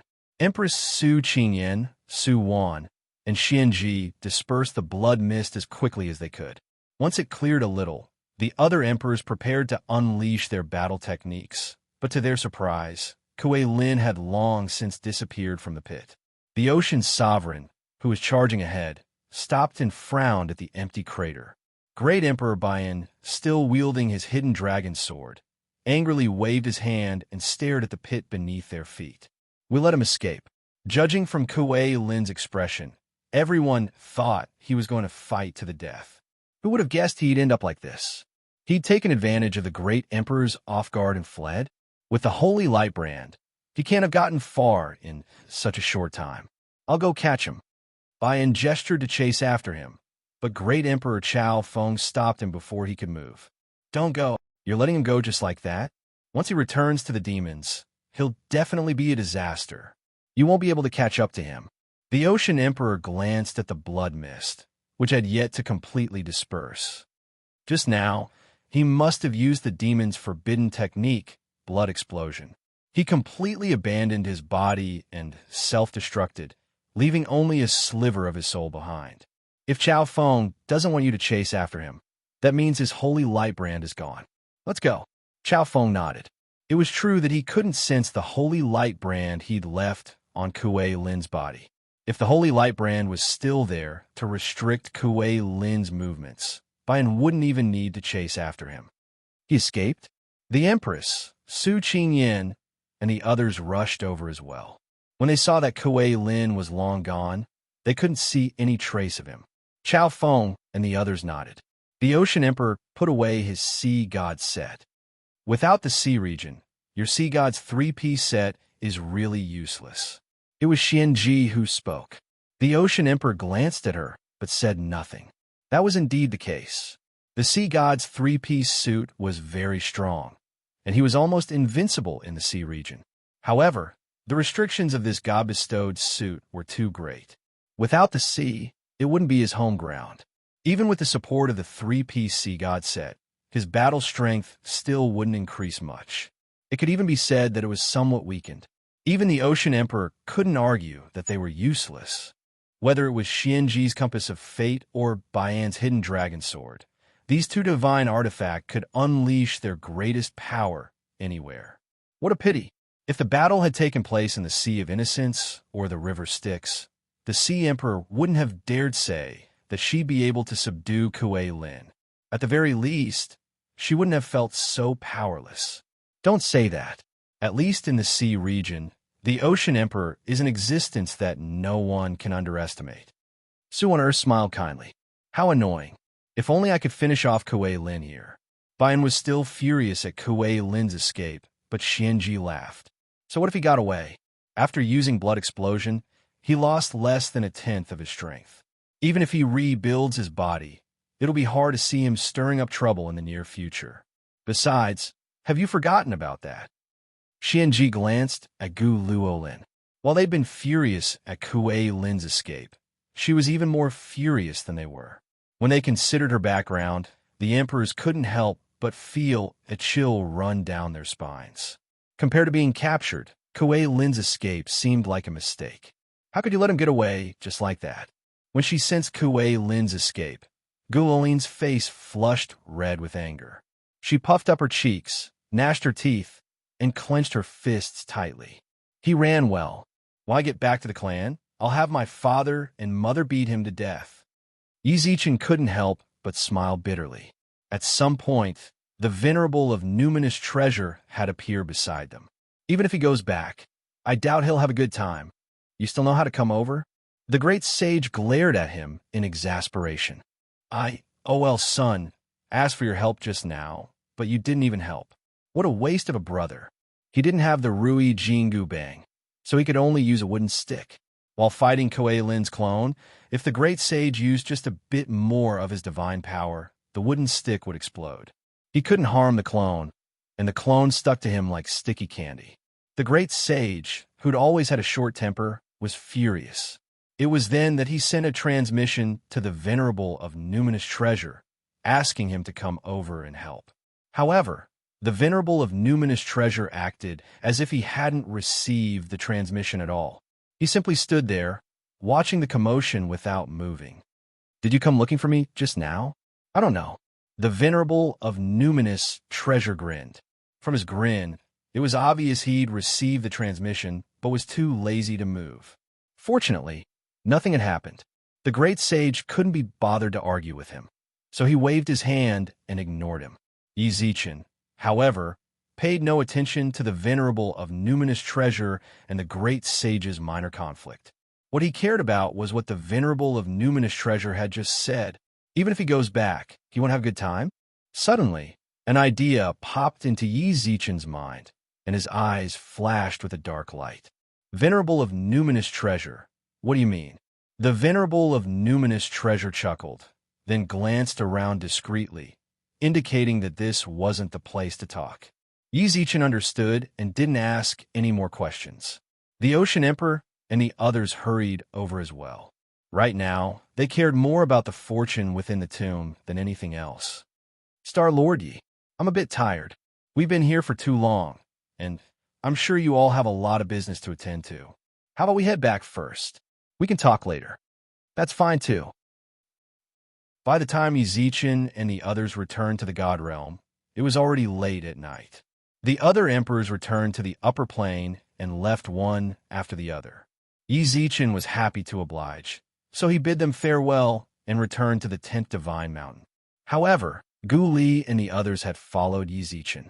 What gave him even more of a headache was that Gu Luolin had tagged along as well. Chaos City. This was a city located at the center of the 10th Divine Mountain. Yi Zichen had decided to make it the Upheaval Alliance's base and named it Chaos City. Even though it was late at night, the city was still brightly lit. Rulers from the First Era had split into several large groups and stood guard outside the city. Their perimeter wasn't limited to just this one city. The area within a few million kilometers of the city was under their watch. "This is your territory?" Gu Luolin blinked at Yi Zichen. The Gu clan had naturally heard of the 10th Divine Mountain's appearance, but at the time, she didn't know it belonged to her nephew, so she hadn't asked around. At this point, Gu Luolin realized that his eldest nephew seemed to be much more powerful than he had imagined. Millions of rulers and diviners stood guard around the city. Although they weren't as strong as the Gu family, such a formidable force was still impressive. "Zichen, you're back." As soon as they entered the city, Xiao Yumei appeared before them, followed by Xiao Yin and the other higher-ups of the Upheaval Alliance. "You're my nephew's wife, right?" Gu Luolin cut in before Yi Zichen could say anything. That, Xiao Yumei was speechless. She didn't know what to say. Before returning, Yi Zichen had notified her in advance, but since time was tight, he hadn't told her about the tomb. She had no idea at all about Yi Zichen's aunt. "Yumei, prepare a room for them. I have other business to attend to. If it's not urgent, then wait until tomorrow to talk to me." "All right." Xiao Yumei gestured for Gu Li, Gu Luolin, and the others to leave, but Yi Zichen left the Venerable of Numinous Treasure behind. The two of them nodded at each other, then dashed towards Yi Zichen's residence. Yi Zichen and the Venerable of Numinous Treasure sat in a courtyard gazing at each other. "Venerable Numinous Treasure, may I ask?" The Venerable smiled, took out a phone, and pushed it in front of Yi Zichen. This was obviously the one Yi Zichen had given him earlier. Yi Zichen took a deep breath and accepted the phone. When he opened it, he saw that it was a social media app. Aside from Yi Zichen, there were two more people with no profile picture.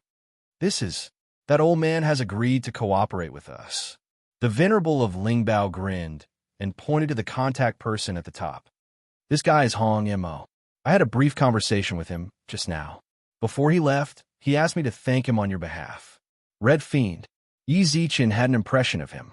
He was one of the 6 demons who'd once been loyal to the Demon Emperor. Back in the tomb, he declared that he would avenge the Demon Emperor, and he knew that Kuei Lin had something to do with the Demon Emperor's disappearance. Since he asked the Venerable of Lingbao to express his gratitude on his behalf, it seemed that he knew about the news of the old Demon Emperor. When he returned to the Demon Clan, the old Demon Emperor suddenly appeared. He left the dungeon. Earlier, when Yi Zichen went to the dungeon, the old Demon Emperor seemed unwilling to cooperate. He left a few days ago. Shuiyang knows what happened. However, he still had scruples about the Shui family's reputation, so he didn't dare to let too many people know. He sent his ex-wife, Zhao Qianling, back not long ago. If I'm not mistaken, she should be waiting for him in Kuei Lin's Devil Palace. The Venerable of Numinous Treasure chuckled, laughing. "Great." Yi Zichen slapped his thigh. The old Demon Emperor really came at the right time. Although the demons had changed dynasties for a while, Yi Zichen trusted that the old Demon Emperor's prestige was still there. Besides, there were still quite a few of the old Demon Emperor's former subordinates. Chapter 1689. The Venerable of Numinous Treasure had left Yi Zichen's phone with the old Demon Emperor and the Red Demon's contact information. In his words, it was useless to him. If he was worried about not being able to contact Yi Zichen, he could just give him a new phone. The Venerable of Numinous Treasure left Yi Zichen's phone. Yi Zichen glanced at the Red Demon's chat window, thought for a moment, then decided against sending them a message. It seemed that the two of them were quite busy at this time. The demons. Kuei Lin, who'd used a blood explosion to escape the Emperor's encirclement, sat atop an ancient tree in his half-soul form. His eyes were closed, and demonic energy surrounded his soul. Around him, a new body was constantly being formed. Logically speaking, it was impossible to form a new body so quickly after using a blood explosion. Kuei Lin hadn't mastered any secret techniques, so he was using his own cultivation as fuel. He was using his own true essence to form a new body. "I never would have guessed the Emperor Star had such an expert by his side," muttered Kuei Lin. He'd used up so much true essence that his face was as pale as a sheet of paper, and his cultivation had dropped significantly. However, he had no other choice. The demons weren't united. Even though he'd been the Demon Emperor for tens of thousands of years, there were still quite a few old fogies who regarded the old demon emperor as their leader. They believed that the old demon emperor had fallen. Ever since Kuei Lin's ascension to the throne, those old fogies had never obeyed his orders. In private, they frequently fought with him. If he returned to the clan in his soul form, those old fogies might just kill him right in front of him. Kuei Lin had to form a new body. Even if those old fogies sensed that his aura was weak, they'd be wary of him. Using up true essence would cause his cultivation to drop drastically, but for his life, it was worth it. As for the losses he'd suffered at Yi Zichen's hands, so long as he was alive, he'd get his revenge. Kuei Lin swallowed a few more pills, and his aura stabilized. Your Excellency. Suddenly, two experts with powerful auras appeared outside the ancient tree. Kuei Lin scanned them with his divine sense. After confirming they were his trusted aides, he stepped out of the forest. When they saw Kuei Lin's expression, they hurriedly went to greet him. Your Excellency, just some minor injuries. It's no big deal. Kuei Lin waved his hand. Did anything happen in the clan? Did those old fogies do anything excessive while I was gone? They were imperial lords as well, and Kuei Lin had left them in the demon territory to keep an eye on the old fellows. Unexpectedly, as soon as Kuei Lin finished speaking, the two experts fell silent. The bitterness in their eyes was obvious. What happened? Kuei Lin's expression was solemn. The old fellows in the clan were all very slippery. Even though he hadn't been around recently, and many of his elite subordinates had been mobilized, the old fellows weren't likely to start a civil war for the sake of the demons. Could it be that the Goof family had come knocking? It couldn't be that fast, right? Tell me, what exactly happened in the clan? Kuei Lin was impatient. The two imperial lords gritted their teeth and muttered, The old demon emperor is back. What? Kuei Lin's pupils constricted. The two imperial lords' expressions darkened. The old demon emperor suddenly returned to the demon race 3 days ago, and those who were loyal to the old demon emperor once again pushed the old demon emperor to the position of demon emperor. As for you, although our people strongly opposed it, the old demon emperor's prestige is too great. Get to the point. You've been dethroned. Early morning, Yi Zichen sat cross-legged in his courtyard, wearing the 5 elements crown on his head. At this moment, his body was completely surrounded by the 5 elements. After a total of 72 great circulations, he opened his eyes, exhaled a mouthful of turbid air, and shook his head lightly. Even with the 5 elements crown support, the elemental essence here was still far too sparse compared to where the 5 elemental spirits resided. Is it over? Xiao Yumei handed him a wet towel with a smile. Yi Zichen accepted it and wiped his face, then placed the towel on the armrest of the pavilion and held Xiao Yumei's hand gently. Why didn't you call me? I just got here, said Xiao Yumei with a smile. She took out her phone and handed it to Yi Zichen. I just got the news. Take a look. Thanks to Yi Zichen, the great emperors had joined forces to promote cell phones, and the results were remarkable. In less than half a year, the popularity of mobile phones had reached a very high level. At least 90% of the cultivators in the god race had begun to use mobile phones. The popularity of mobile phones in the demon race and the demon race had also reached about 70%. Cell phones' popularity made it much easier for Yi Zichen and the others to gather information. Yi Zichen accepted Xiao Yumei's phone and saw a report on the demons. The old demon emperor has left seclusion. The old demon emperor has reclaimed his throne. Demon Emperor Kuei Lin has been dethroned. When he saw the eye-catching headline, Yi Zichen couldn't help but smile. Ever since the venerable of numinous treasure told him last night that the old demon emperor had left seclusion, he'd guessed that something big was about to happen to the demons. However, he hadn't expected the old demon emperor's prestige to be so great. He hadn't shown his face in tens of thousands of years, but his prestige hadn't diminished in the slightest. As soon as he left seclusion, he'd reclaimed his throne. Demon Emperor Kuei Lin was truly pitiful. He hadn't received any good fortune from the tomb and had ended up in a bloody mess. When he returned to the demon race, he was no longer their leader, and the demon emperor's throne had been stolen. This news really came quickly. Yi Zichen looked at the eye-catching headline and laughed. It's a bit like the media reports our official accounts put out in the modern realm. That's right, you're right. This is the daily headline we put out on our official accounts. Everyone in the demon race who uses a cell phone will receive it. Laugh Xiao Yumei. Headline? What's your idea? Both the official accounts and the headlines belong to the modern realm's news media. Zhuo Mo was from the immortal region, so she had no idea what was going on. As expected, Xiao Yumei smiled and nodded. This is indeed my idea.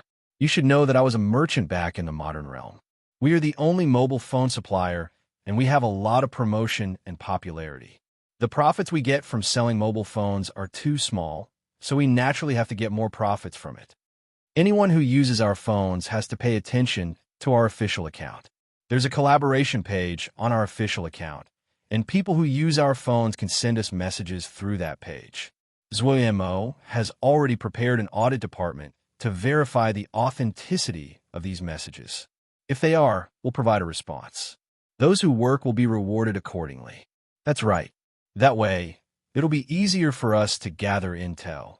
Yi Zichen nodded. I think so too. Not only that, but because it's mandatory attention. Everyone who uses our phones will receive the news we're releasing. That way, whether it's to confuse the other races in the future or to boost the Upheaval Alliance's reputation, it'll be incredibly useful.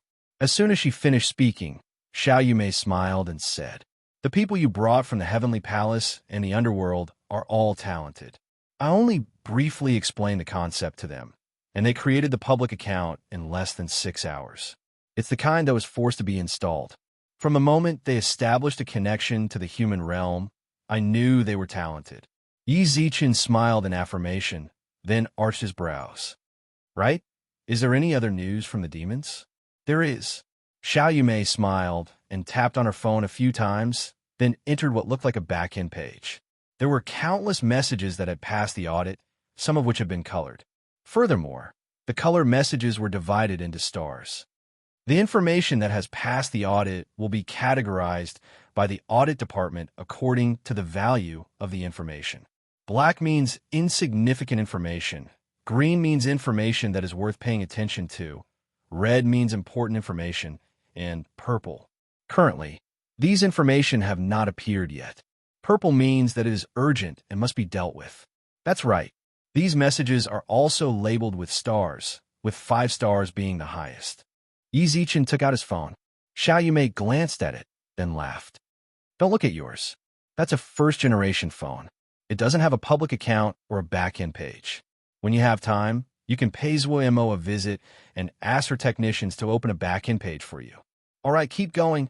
The moment Yi Zichen said that, Xiao Yumei typed the word demon into the search bar, causing several pages of news with the demon as the keyword to appear.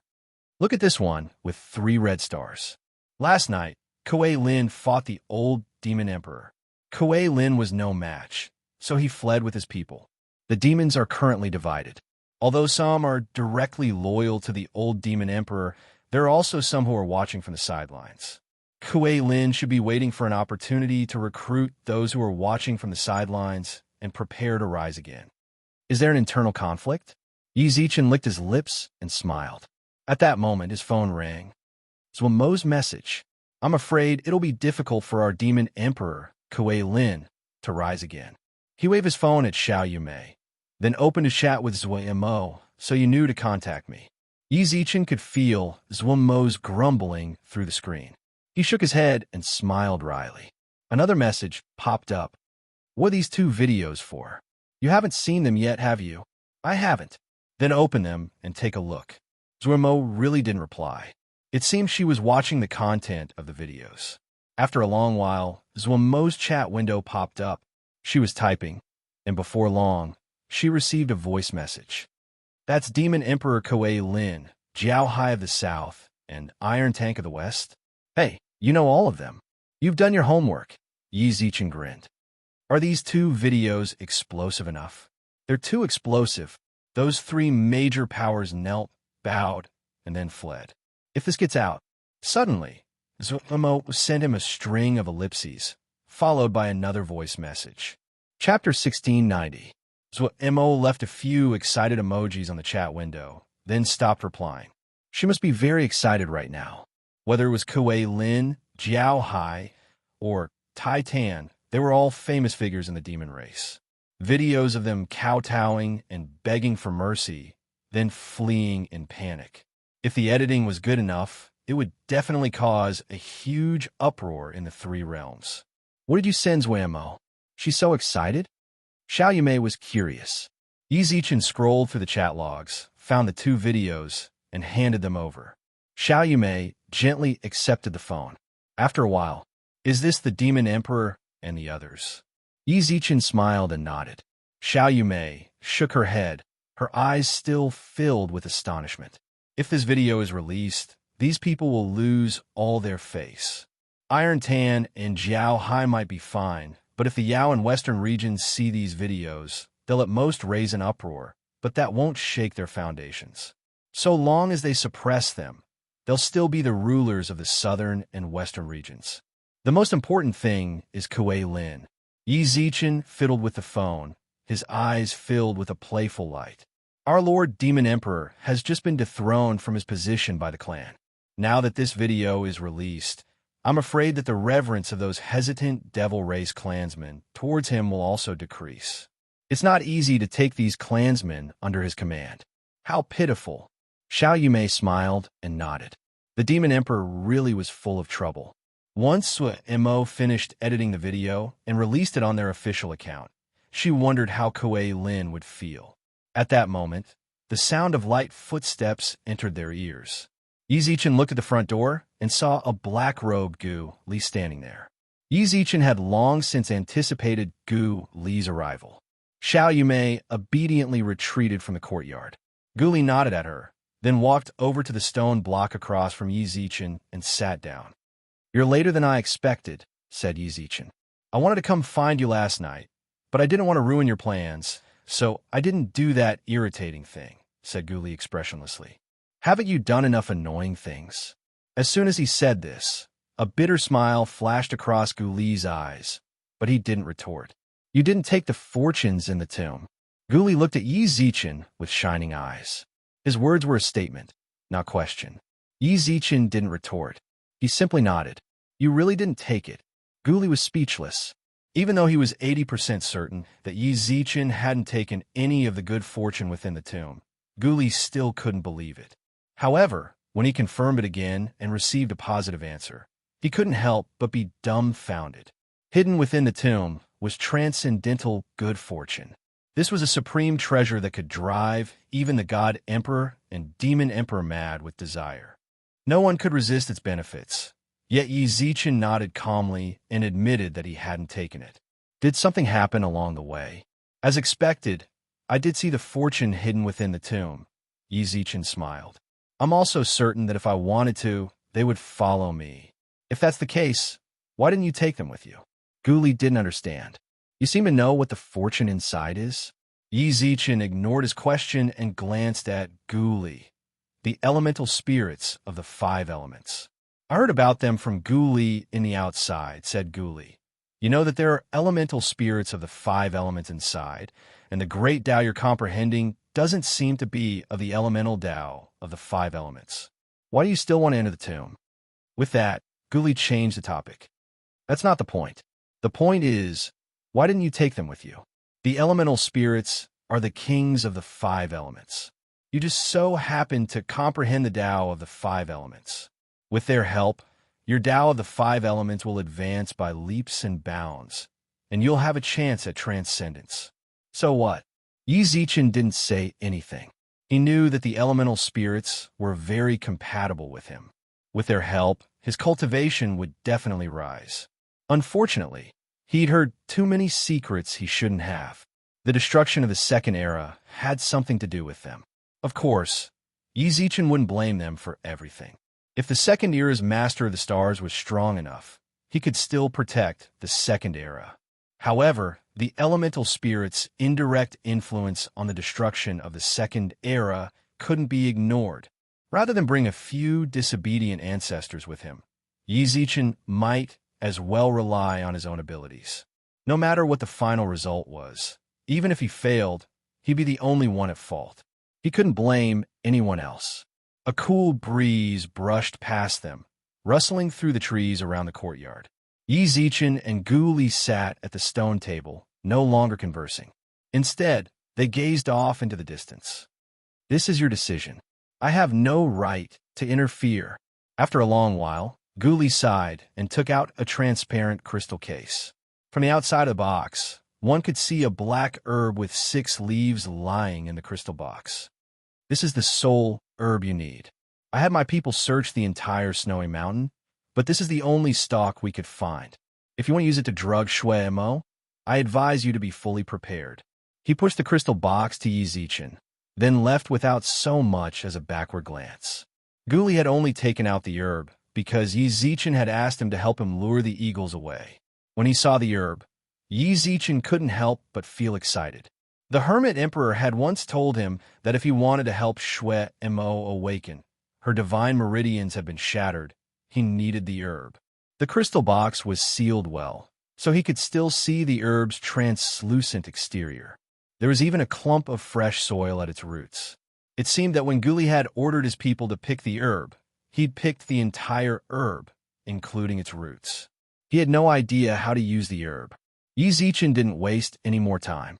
He took out his phone, found the Hermit Emperor's chat, and sent him the crystal box. Shui Mo's search for the herb had finally come to an end. He trusted that once the Hermit Emperor saw it, he'd start concocting medicine for her. Yi Zichen casually tossed his phone onto the table, but his brows didn't relax in the slightest. In contrast, his brows furrowed even more deeply. Did the elemental spirits lie, or did the God Emperor's remnant soul lie? Yi Zichen muttered to himself. If he remembered correctly, the God Emperor's remnant soul had said that the Demon Emperor had transcended during the Second Era. In truth, there was nothing wrong with that. When he thought back to the elemental spirit's words, it was hard not to realize that the Demon Emperor had indeed transcended. However, according to the elemental spirits, the Demon Emperor had ultimately sided with the Outlander God race. According to historical records, however, the God Emperor had sealed the Demon Emperor with his own body, and the 4 auxiliary stars had buried him within the Transcendence Tomb. Furthermore, Yi Zichen had seen the Demon Emperor's remnant soul in the Transcendence Tomb. In that case, why had the elemental spirits said that the Demon Emperor had allied with the Outlander God race to flatten the Second Era? Could it be that the God Emperor had sealed the Demon Emperor after the Second Era was broken? But judging from the elemental spirit's words and expressions, it seemed that the Demon Emperor hadn't actually died. What exactly was going on? Howling Valley, Immortal Region. Although all the emperors and emperors who'd come to fight over the Demon Emperor's tomb had retreated and returned to their respective clans, the Immortal Region was still sparsely populated. Not even a single beast could be seen. The Transcendence Tomb, which occupied the entirety of the Howling Valley, still remained. From the chaos around it, one could tell that a great battle had taken place here. What are you doing here? The Demon Emperor's remnant soul smiled sinisterly at a remnant soul floating in the sky. He was currently standing in the land of peach blossoms that had once been the center of countless experts' attention. Now, however, this place had been reduced to a purgatory. As for the experts who'd remained behind, not even their corpses had been seen. He'd greeted the God Emperor's remnant soul. The God Emperor's remnant soul floated in the sky, his eyes filled with pity as he gazed down into the purgatory. They're all dead. What, do you still want to avenge them? The Demon Emperor's remnant soul laughed sinisterly. If they're dead, they're dead. This is a rule we set millions of years ago. You didn't break it, so I naturally won't. You're just putting on a sanctimonious front, aren't you? You can say whatever you want. The God Emperor's remnant soul smiled faintly. He casually found a place to stand and muttered, "There's still an hour before the tomb disappears. If it disappears, then it disappears. Why did you specially come here to tell me this? If we wait any longer, it'll take 120 million years. What are you trying to say?" The Demon Emperor's remnant soul looked into the eyes of the God Emperor's remnant soul as his soul body trembled nonstop. Don't you hate him? The God Emperor's remnant soul chuckled. You, a soul that was abandoned, became that fellow's scapegoat. You've suffered here for 120 million years with me, while he was enjoying his life in the god race. Don't you want revenge? I was wondering why you came here to find me. So it's because of this. The demon emperor sneered. Don't think that I don't know what you're planning. No matter what, that's my main body. In essence, he's me. Since he's me, why should I take revenge on him? Is that so? The god emperor's remnant soul's eyes shone brightly as he stared straight into the demon emperor's eyes. The lava underground would erupt from time to time. When the lava passed through their bodies and landed on the rocks would instantly melt and emit white smoke. Do you really not hate him? Can you really not hate him at all? Unexpectedly, the demon emperor's remnant soul clenched his fists tightly. The god emperor's remnant soul also looked at the lava that was continuously passing through their bodies. This is our last chance. With our soul power, do you think we can last until the next epic? The demon emperor's remnant soul snorted, his eyes flashing with unwillingness. Chapter 1691. The autumn wind rustled, and withered leaves danced in the wind. It had been half a month since Zichin and the others left the tomb. During that time, he'd sent people to keep an eye on the situation there, and learned that it had already disappeared a few days ago. The immortal region, underworld, and heavenly palace had returned to normal operations.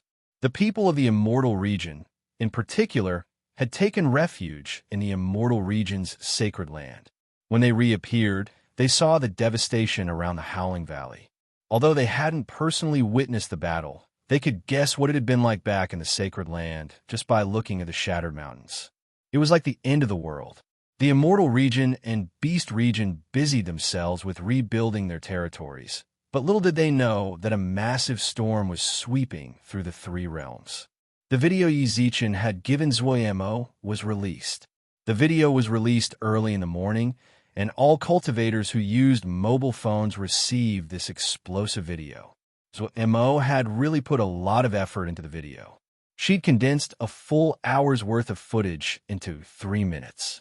She knew very well that if the video was too long, people would lose interest in watching it. Therefore, in this 3-minute video, everything was the essence of the video. King Tai Tan of the western regions and King Jiao Hai of the southern kingdom knelt and begged for mercy. The former demon emperor fled in defeat. The eye-catching title appeared on the public account. As long as one saw these titles and names, it was enough to arouse the interest of the viewers. When they encountered the essence of the essence condensed into 3 minutes, the three realms of gods, Yao, and demons exploded. Xiao Yumei and Yi Zichin sat at the stone table and watched the video intently. The video they'd waited half a month for didn't disappoint. In just 3 minutes, both Demon Emperor Kuei Lin, Tai Tan, and Jiao Hai's reputations had suffered the most damage. Are there any interesting comments in the backstage? I didn't see much, but I can tell this video's impact is huge, said Xiao Yumei as she scrolled down the video. She scrolled down the video. There were already quite a few comments in the comment section. Some of the comments at the very top had over 10 million likes. Is that all the Yao and Demon Emperors have? Kneeling to a savage beast? Yao brothers, I know you can see my comments. To tell the truth, we feel ashamed for you. If our divine mountains, imperial monarchs were like this, we would have killed ourselves a long time ago. The Demon Emperor is indeed worthy of being called the Demon Emperor. Even though he was scared by the beast, he was still so cool. The messages were full of comments mocking the Nephilim and Goblin races. These messages must have been sent by Protoss users. Moreover, these messages were constantly being liked, and their rankings were rising. As for those demon race and demon race who wanted to whitewash their names, the backstage did not show them at all. Moreover, these people were all leaders of the country. After doing such a shameful thing, the clansmen under their jurisdiction would probably be too ashamed to appear in the comment section. Ahem, don't stop me. I want to confess to the 100 Treasure Pavilion's pavilion master. So, Mo, ladies, Mo, I love you. Suddenly, there was a very unusual comment among the comments. Yi Zichin glanced at Xiao Yumei. Xiao Yumei also smiled. Thank you. Jealous? Not really. I'm confident in my own charm. Yi Zichin puffed out his chest and said cockily, "Look at your ugly face." Xiao Yumei pouted playfully. Zhuo Mo is the 100 Treasure Pavilion's pavilion master, so it's inevitable that these users will recognize her. What's more, this is the age of the internet, so it's only a matter of time before Zhuo Mo's looks are discovered. Considering her looks, hundreds of thousands of them.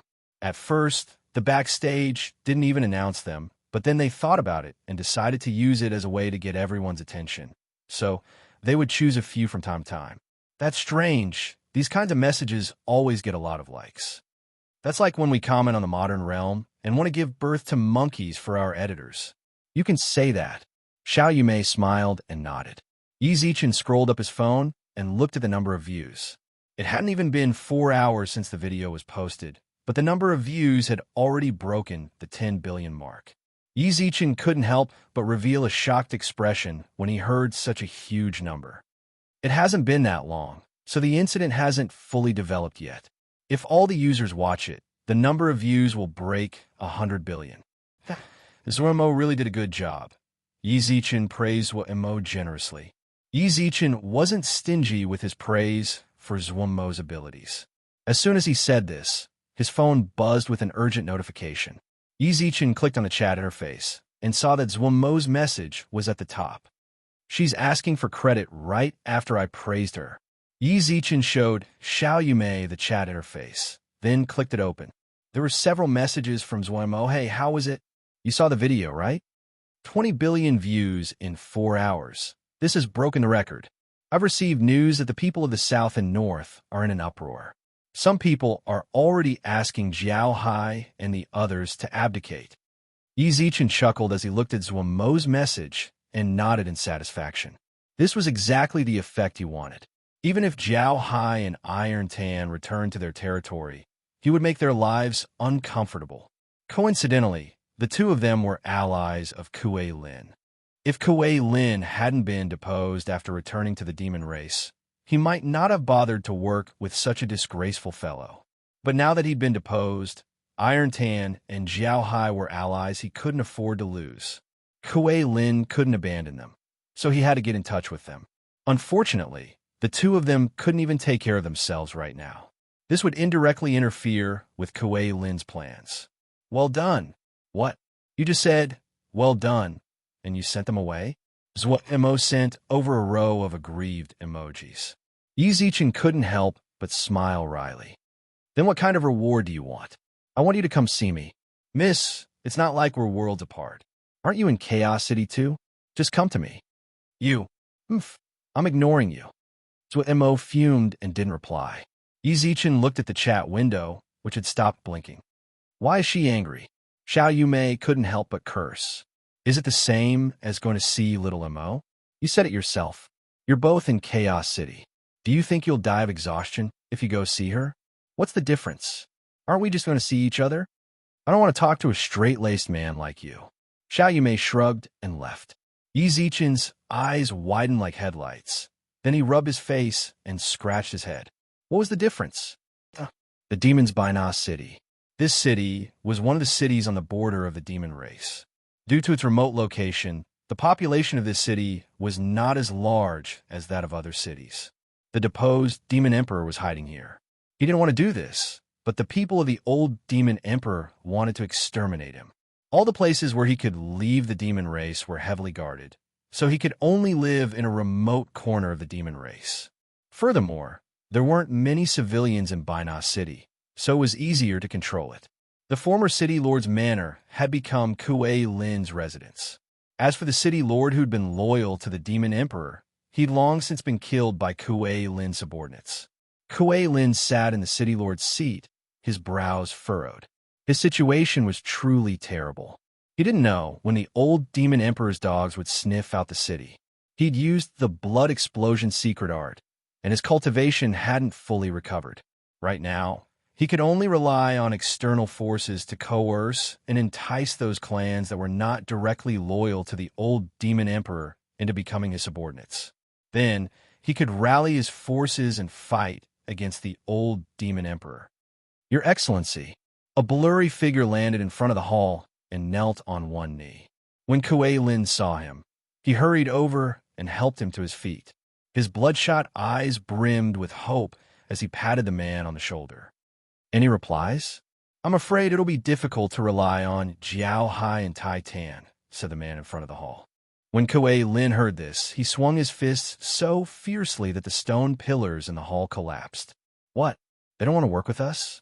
They know I'm done for, so now they want to stay out of trouble? Kuei Lin cursed angrily. Back then, Tai Tan and Jiao Hai had begged him to work with them for a better future. They'd sworn that they'd never betray him. The demons had only just appeared, and now there was no more news from them. If I'd known this would happen, I wouldn't have contacted them. Your Excellency, the two kings didn't refuse us, said someone in the hall. Kuei Lin's expression darkened, and he frowned at the man in front of the hall. Then why do you say we can't rely on them?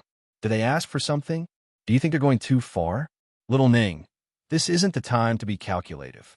Even if they asked for something, we could only grit our teeth and agree. Of course I know. Little Ning gritted her teeth. But take a look at this. As she spoke, she took out a phone and opened it. It was the video on the official account. Kuei Lin accepted it in confusion, but when he saw the title, his eyes filled with shock. He clicked on the video. Bang. Kuei Lin's face twitched as he smashed the phone to pieces. What is this? This video was released this morning. You've seen the content, and you've seen it. At this time, the king of the southern kingdom, Jiao Hai, and the king of the western region, Tai Tan, are in a bad situation. There is a huge wave in the country that wants them to abdicate. This subordinate has contacted them, but they are unable to support us. They still need our support. Yi Zichen. Only Yi Zichen could record this. Kuei Lin threw his head back and roared, his eyes bloodshot. He wanted nothing more than to tear Yi Zichen to shreds. Then the tribes we came into contact with before, they have also stopped contacting us. Boom. Chapter 1692. Rage burned their hearts. The sky above the Bina City Lord's manor was shrouded in inky black clouds that stretched for tens of thousands of kilometers. The entire Bina City was shrouded in darkness. A heavy pressure pressed down on the chests of the people in the city like a mountain. They all shivered as they looked at the location of the city Lord's mansion. Many people even knelt down. The people of the city were in dire straits, and many of the older generation's murky eyes were filled with bitterness. Although Bina City had always been poor and destitute, the city lord had always sympathized with the people. The city was remote and poor, but the people lived comfortably. They couldn't find much development in a city like this, but it was the best choice for retirement. Unfortunately, Kuei Lin had come. The people still remembered the blood-soaked sky. Kuei Lin's subordinates had beheaded the kind old city lord and hung his head from the city walls. He died with his eyes wide open, and the city lord's wife and son had been brutally murdered. The people who'd supported the city lord had resisted, but in the end, they'd all died. That day, rivers of blood flowed, and everyone within 100 kilometers of Bina City could smell the stench of blood. In the end, Kuei Lin's ruthless methods had worked. The survivors had no choice but to submit to him. Little did they know, half a day after Kuei Lin took over the manor, the city issued a conscription order. All young adults were forcibly recruited into Kuei Lin's army. Anyone who dared resist was killed. He was a tyrant. His cruelty caused the people of the city to seethe with resentment, but unfortunately, their abilities were limited. They could only submit to Kuei Lin's tyranny. However, from that day onward, they all knew. Bina City was no longer the Bina City it used to be. Yi Zichen. In his fury, Kuei Lin destroyed more than half of the city lord's manor. His eyes were bloodshot, and his demonic energy flared wildly. He truly regretted it. Why hadn't he strangled Yi Zichen before he'd even matured? He'd failed to obtain the tomb's fortune, and in the end, he'd been reduced to a bloody mess. When he returned to the demon race, there was another earth-shaking change in the demon race. The old demon emperor was crowned as emperor, and he, who had been on the throne for tens of thousands of years, was deposed without a trace of life. The after effects of the blood explosion caused his realm to plummet. He had no choice but to take his old subordinates and hole up in this border area. Just as he was about to rally himself, he was given another blow to the head. How hateful! Kuei Lin was filled with hatred. Why had he spared Qin Yu's life every time he had the chance to kill him? My lord, Xiao Ning, is it really over for this emperor? Kuei Lin's face aged dozens of years in the wake of his madness. He slumped on the ground, leaning against a broken pillar in the hall. His scattered hair had many more silver strands. He stared blankly ahead at the dilapidated city Lord Manor, as if he could see his sunset. After fighting for tens of thousands of years, Kuei Lin had to admit that he had weathered many storms. Ups and downs were nothing out of the ordinary for him. However, he was truly tired now. Half a month ago, he'd been at the peak of his power, the leader of all the races. He'd controlled the entire demon race and been their emperor. Even the old demon emperor's old subordinates hadn't been able to shake his foundation. Given enough time, he would be able to purge the old demon emperor's subordinates. His empire was stable, and he'd been tempted to transcend. But then, had he made the wrong move? My lord, you haven't lost yet. Xiao Ning glared at Kuei Lin, who'd slumped to the ground. Losing wasn't scary. What was scary was losing without the will to fight. Even when the demon emperor had fled with his subordinates a few days ago, Xiao Ning's old subordinates hadn't felt the slightest bit dejected. They believed that as long as their emperor remained, they would rise again one day. But Kuei Lin seemed to have lost his overlord's heart. I haven't lost yet. Kuei Lin slumped to the ground and thought back to the past. His former glory seemed like it was only yesterday. With a wave of his hand, he decided the fate of all the races. The demons feared him to the core and followed his lead. He'd been ambitious and had a grand future ahead of him. He'd even dreamed of the day when he'd swallow up the god race and the demon race, unifying the world. In the blink of an eye, it had all become a dream, a bubble. All he could do was hole up in this remote Baina city and drag out an ignoble existence. How could he talk about grand ambitions? How could he talk about grand ambitions? Tai Tan and Jiao Hai were his only hope of turning the tables. He'd held out for so long, hoping for a miracle, but had been destroyed. His last hope had been buried at Yi Zichen's hands. At this time, with his less than 1,000,000 defeated soldiers, what could he do in a corner? This was demon territory, after all. The old demon emperor's dogs would surely sniff the scent and come looking for him. What would happen then? Even if his army of 1,000,000 soldiers defended the city, how long could they hold out for? Kuei Lin gazed bitterly at the handsome little Ning.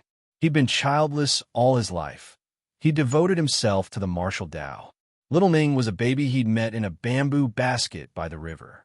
At first, he'd only needed to lift a finger, so he'd left him to his subordinates to take care of. He'd never guessed the child would be so talented. He'd become a ruler in 10 years, an emperor in 100. Now, he was even an expert at the imperial monarch realm. He'd never guessed that his careless actions would earn him such a powerful general. In order to repay Kuei Lin for saving his life, little Ning treated him like a father. He was loyal and devoted. Then there were his subordinates, who hadn't followed him in a battle. Even after he'd been deposed as the demon emperor, they'd fought their way to Baina City so he could rebuild his army. Kuei Lin wasn't a kind person, but his heart was made of flesh. Every time he closed his eyes, he recalled how his former subordinates had sacrificed their bodies to protect him from the old demon emperor's subordinates.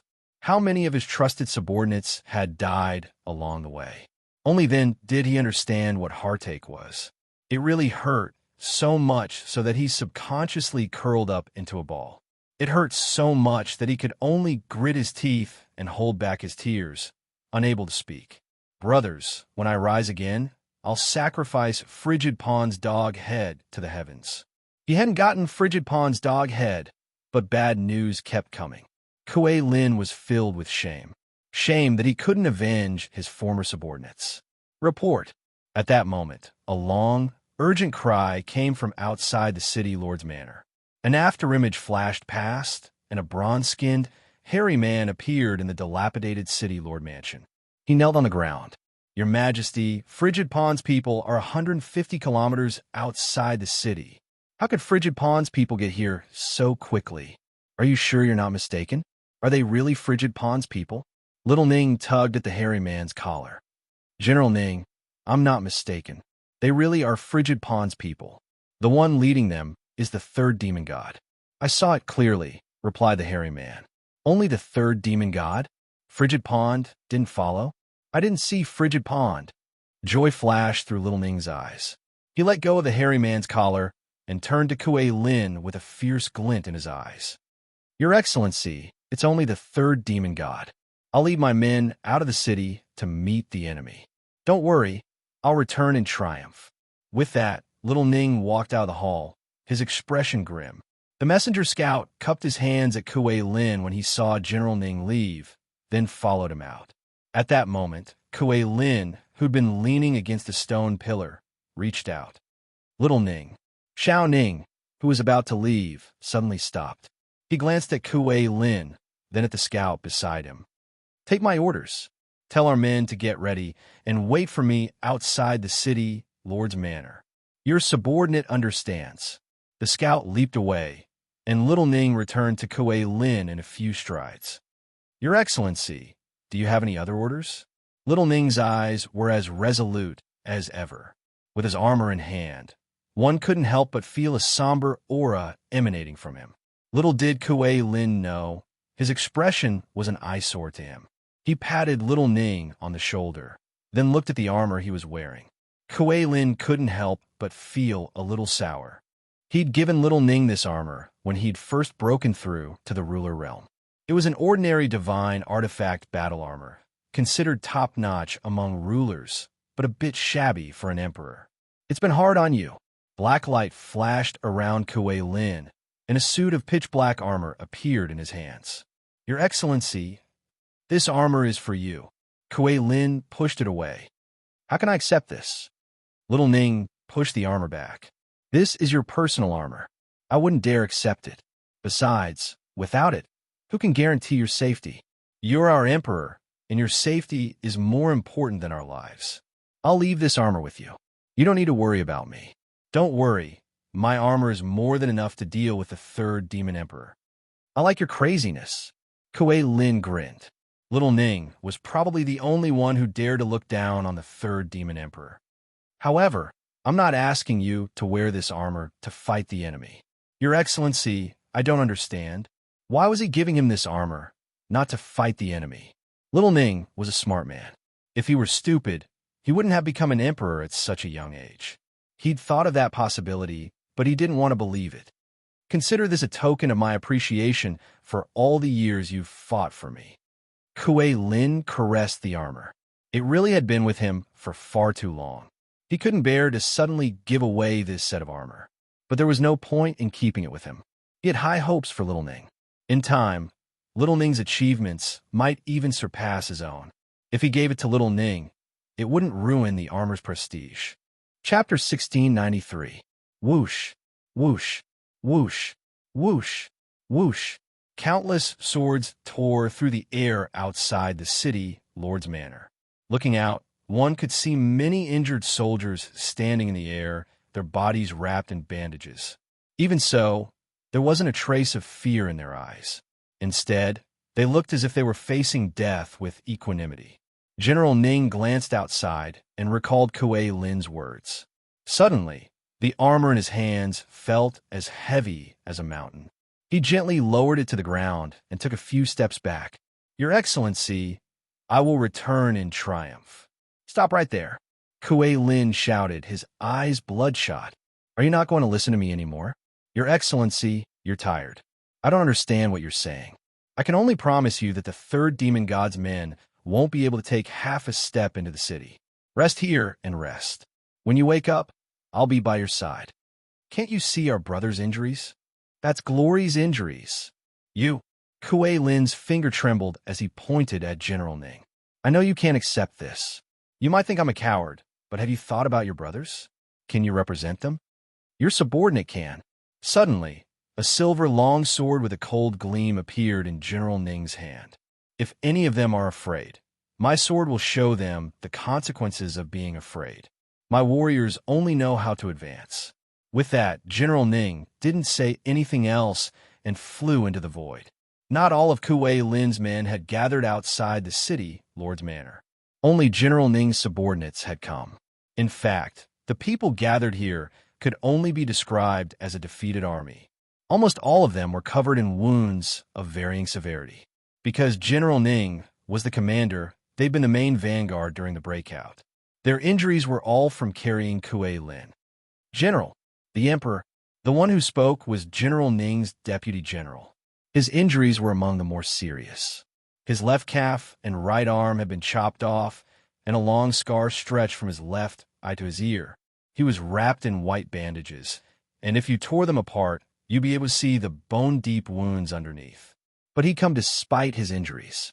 He knew that even if General Ning's soldiers died, they had to die on the battlefield. His Majesty is tired, but His Majesty has given us the most glorious mission. 100 li outside the city, the third demon god is leading his soldiers to attack us. Our mission is to kill them all before they see Baina City. Do you have the confidence? General Ning's tiger-like eyes swept over the soldiers under him. No matter how badly they were injured, he could feel their boiling blood from their eyes. Yes, I know all of you are injured. If we defend against the enemy this time, we might be completely wiped out. Are you afraid? General Ning shouted angrily again. Heh, I'm going to die anyway. Even if I die, I'm going to drag them down with me. I'm afraid of cowards. Yes, I'm afraid of cowards. The soldiers shouted one after another. General Ning nodded his head in satisfaction. These were the soldiers that he, Kuei Ning, had trained. Kuei Ning glanced at Kuei Lin, his eyes flashing with determination. My lord, Kuei Ning will definitely return victorious. Kuei Ning retracted his gaze and pointed his sword outside the city. Forward!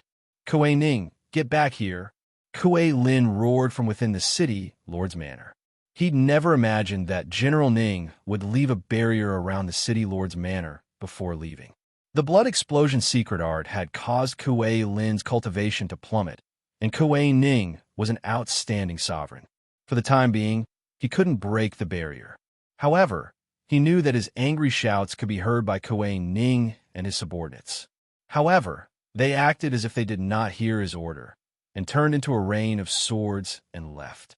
The third demon god's army didn't stay put. Instead, they advanced. When the scouts had reported that they were 100 li away, 100 li was too short a distance for diviners and sovereigns. As Kuei Lin and Kuei Ning conversed, Kuei Ning's soldiers gathered. The third demon god's army had advanced too far into Baina City. Less than 100 breaths after General Ning's army had left, an explosion rocked the city. Roars of fury and slaughter echoed in everyone's ears. The citizens of the city shivered in fear, not knowing what to do. Many of the new recruits who'd been forcibly recruited into Kuei Lin's army stood on the city walls, their hands trembling as they gripped their weapons. The gods, Yao, and demons were all supreme-level experts, but that didn't mean they'd all experienced this before. In fact, many of them had never seen blood before. You guys hold the weapons in your hands tight. There were quite a few other officers on the city walls. When they saw the trembling new recruits, they gave each of them a kick. Take a good look at General Ning and the others' battle postures. Take a good look at them. General Ning's army has always been invincible. All you have to do is stand here and wait for General Ning's triumphant return. If General Ning is unlucky enough to be defeated, grab your heads and charge. No one is allowed to enter this city. If any of you dare retreat, I'll cut off your heads. Boom! Boom! Explosions rang out incessantly outside, and the same went for the city lord's manor. Kuei Lin's fists slammed into the barrier over and over again. Although General Ning's barrier was strong, Kuei Lin didn't hold back. Cracks began to appear in the barrier. An hour passed. During this time, Kuei Lin grew increasingly anxious. The sounds of battle outside were like a thorn stabbing into his heart. He didn't want to fight anymore. He didn't want to watch his subordinates die. Didn't Han Tan want to kill him? Kuei Lin was being killed. Crack! Under Kuei Lin's relentless assault, the barrier around the city lord's manor finally shattered. Without hesitation, Kuei Lin flew out of the city, but before he could do so, for figures appeared at his side. Your Imperial Majesty, General Ning told us to watch over you. They were all Imperial Lords, the last generals of Kuei Lin's old army. Demonic energy surged around them, surrounding Kuei Lin. Kuei Lin glared at them with bloodshot eyes. Are you trying to rebel? Your Imperial Majesty, please calm your anger, said one of the fatter Imperial Lords. You are our Emperor, and we are your subordinates. Before we die in battle, we won't let you do anything dangerous. You know General Ning, and you know his soldiers. We believe in him, and will return in triumph. The general can return in triumph. So please believe in General Ning. General Bailey is right. Your Imperial Majesty, please return to the city, Lord's Manor, and rest. Leave everything to us. Your Imperial Majesty, please return to rest. Kuei Lin's hands trembled as he looked at his former subordinates. I don't want to fight with them anymore. Han Tan wants me, so I'll go back with them. You're all Imperial Lords. You don't have to worry about your future prospects. Your Imperial Majesty, we don't understand what you're saying. The generals gestured toward the city, Lord's Manor. Your Imperial Majesty, please return to your manor and await good news. At that moment, a scout hurried in from outside. With a flustered expression, he whispered a few words in the ear of one of the sovereign monarchs. The sovereign monarch's eyes narrowed, and he waved his hand, signaling for the sovereign monarch to leave. Then, he communicated with the other sovereign monarchs with his divine sense before leaving. A few breaths later, Kuei Lin saw a black horde of demons heading out of the city. What's wrong? What's going on outside? Shouted Kuei Lin. Don't worry, Your Imperial Majesty. Everything is fine. Please return to your manor and await good news. As soon as he finished speaking, another Imperial Lord left. A few breaths later, yet another horde of demons headed out of the city. For some reason, as more and more people left, the sounds of battle grew softer and softer. The sounds of battle intensified Kuei Lin's premonition, but he couldn't move a single step under the watchful eyes of two Imperial Lords. At that moment, the sound of flying swords tore through the air. Kuei Lin jerked his head up and saw that it wasn't the armies led by the Imperial Lords, but the third demon god. Kuei Lin. Oh, Kuei Lin, you sure know how to hide. You've hidden yourself in such a remote place. I've been looking for you for a long time. If it weren't for the fact that one of my subordinates used to work there, I wouldn't even have known that the demons had a city like this. The third demon god was an old man with a hooked nose. Despite the sounds of battle, he hadn't been injured in the slightest. The remaining two sovereign emperors took a step forward and let out a long cry. In the blink of an eye, the black mass of the demon race army appeared in the sky above the city. Oh, there's still so many of them. Kuei Lin, it seems your 10,000 years haven't been in vain. You've left behind so many loyal soldiers. What happened to Kuei Ning, Bai Li, and the others? If the third demon god's men were here, that meant General Ning and the others had been defeated. Defeat didn't matter. As long as they weren't dead, Kuei Lin could accept being captured. Although he knew that Kuei Ning and the others would only fight to the death and never be captured, he still held on to a sliver of hope. He looked hopefully at the third demon god. Them. With a flip of his hand, the third demon god took out 3 heads and tossed them at Kuei Lin, who carefully caught them. Little Ning, Bai Li, the old demon. The 3 heads belonged to General Ning and the 2 Imperial Lords who'd led the troops out. Kuei Ning's head, in particular, hadn't even closed his eyes in death. Kuei Lin stared at the 3 heads in his hands, his heart pained. Tears streamed uncontrollably from his eyes. Chapter 1694. Your Excellency, we will definitely return in triumph. You're tired, Your Excellency. I don't understand what you're saying. I can only promise you that the third demon god's men won't be able to take half a step into the city. Rest well here. When you wake up, we'll be at your side. My warriors have always been advancing. You're our emperor, and we're your subordinates. Before we die in battle, we won't let you do anything dangerous. You know General Ning. You also know General Ning's troops. We believe that General Ning will return triumphantly. Please believe in General Ning as well. Your Excellency, please return to rest. Your Excellency, we don't understand what you're saying. As he stared at the three bloody heads, Kuei Lin's mind replayed the words they'd spoken. His lips quivered, but he couldn't cry for a long time. The silent stare caused the tears in his eyes to pour down like a broken dam. The eyes of the remaining two sovereign emperors filled with pain as they looked at their companion, who only had a head left. However, they only glanced at him for a moment before looking away. They turned to the demon army behind the third demon god and took a few steps forward, their eyes filled with determination. They're truly loyal. The third demon god's lips twisted in a faint smile.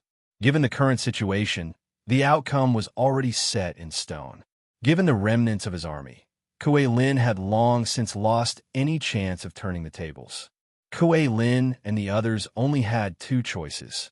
They could either die standing or lay down their weapons and willingly be captured. Judging from the two emperors' expressions, they seemed to want to choose the former. If you want to deal with the emperor, you'll have to do it over our dead bodies. The emperor's gaze was piercingly cold. As soon as he finished speaking, the remaining soldiers raised their weapons with bloodshot eyes. Over our dead bodies. Their determination to face death unflinchingly moved many of the third demon god's men. Almost none of the soldiers still loyal to Kuei Lin were uninjured. In fact, the third demon god had several times as many soldiers as Kuei Lin and the others. How could they still be so resolute in such a situation? Kuei Lin, are you going to hide behind them for the rest of your life? The third demon god shouted. The eyes of the long-haired sovereign emperor standing in front of Kuei Lin immediately turned cold. Impudent. He raised his battle axe and charged at the third demon god. Imperial lords moved very quickly, and the soldiers around the third demon god were unable to react in time. They hadn't expected Kuei Lin's men to actually dare attack them. In that moment of distraction, the long-haired Thearcha's battle axe had already reached the third demon god's neck. At this moment, a blood-red light flashed across the sky. This blood-red light was extremely fast. Even the gravel in the city was blown up by the gale created by this blood-red light. In the blink of an eye, the blood-red light arrived in front of the sovereign lord expert. Ding, ding, ding, sounds of weapons colliding could be heard, and dazzling sparks flashed where they clashed. Before long, the long-haired sovereign emperor was like a kite with its string cut. His head was facing the ground, and his body was riddled with bone-deep wounds. He plummeted to the ground.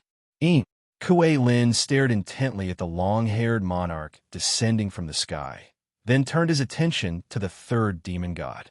The owner of that bloody light was none other than the six demon gods, the red demon. Fresh blood dripped from the dagger in his hand. Thank you for your help, Your Excellency. The third demon god took a few steps back and bowed. By now, the third demon god was one of the demon's older generation. Whether it was in terms of reputation or status, he was second to none. However, if he were to be compared to the Red Fiend, he would be far inferior. Back when the third demon god had only been an ordinary demon officer, the Red Fiend had been the leader of the six fiends. He'd followed the old demon emperor to conquer the world. The Red Fiend nodded at him, then waved his hand casually. Don't be so reserved. I only attacked because I want to get rid of them as quickly as possible. The old demon emperor is still waiting for us in the capital. You're right, Your Excellency, said the third demon god. Red Fiend, Kuei Lin roared, his voice hoarse. The Red Fiend glanced at him. When he saw Kuei Lin's disheveled hair, the strands of silver in his hair, and his aged face, he couldn't help but sigh ruefully. Regardless of the relationship between Kuei Lin and the old demon emperor, Kuei Lin was a true hegemon. Whether it was his realm, vision, scheming, methods, or ability to control others, he was the best of the best. It was a pity that such an ambitious and ruthless person had ended up in such a state. However, this pity only lasted for a moment. No matter how pitiful Kuei Lin was, it couldn't erase the Red Fiend's hatred for him. Kuei Lin's eyes flashed with a sneer as he put away his pity for him. You never dreamed that the old demon emperor would still be alive, did you? The demons you've worked so hard to build up over tens of thousands of years can't even compare to the old demon emperor. You never would have guessed either, did you? The sixth demon emperor, survived. All of your schemes were for naught. How pitiful. Kuei Lin's mocking smile reflected in his eyes. The truth was right in front of him, and he couldn't refute it. This was the truth. The demons he'd worked so hard to build up over tens of thousands of years couldn't even compare to the frigid pawn's call. He'd been deposed without even knowing it. He'd led his old subordinates to a remote corner of the world. Despite his wild ambitions, he'd still hoped to counterattack. He'd hoped to win a beautiful battle, but Yi Zichen had dashed all his hopes. At a time like this, Kuei Lin didn't want to blame anyone or resent anyone. If he had to blame someone, he could only blame himself for making the wrong move. If he had to blame someone, he could only blame himself for not planning carefully enough. If he had to blame someone, he could only blame himself. In any case, he was the one who'd fallen so far. He'd lost everything. Right now, he only had one thought in his mind. At the very least, let his old subordinate survive. That was all. I've lost, said Kuei Lin casually. As soon as he said this, his old subordinates turned to look at him. Your Imperial Majesty, you haven't lost yet. Your Imperial Majesty, we still have a chance to make a comeback. Your Imperial Majesty. No matter what his old subordinates said, Kuei Lin simply smiled bitterly. If I surrender, I can leave with you. Your Imperial Majesty, shouted Kuei Lin's old subordinates. However, I hope you won't take out your anger on my subordinates. They're just loyal to me, but they're also loyal to the demons.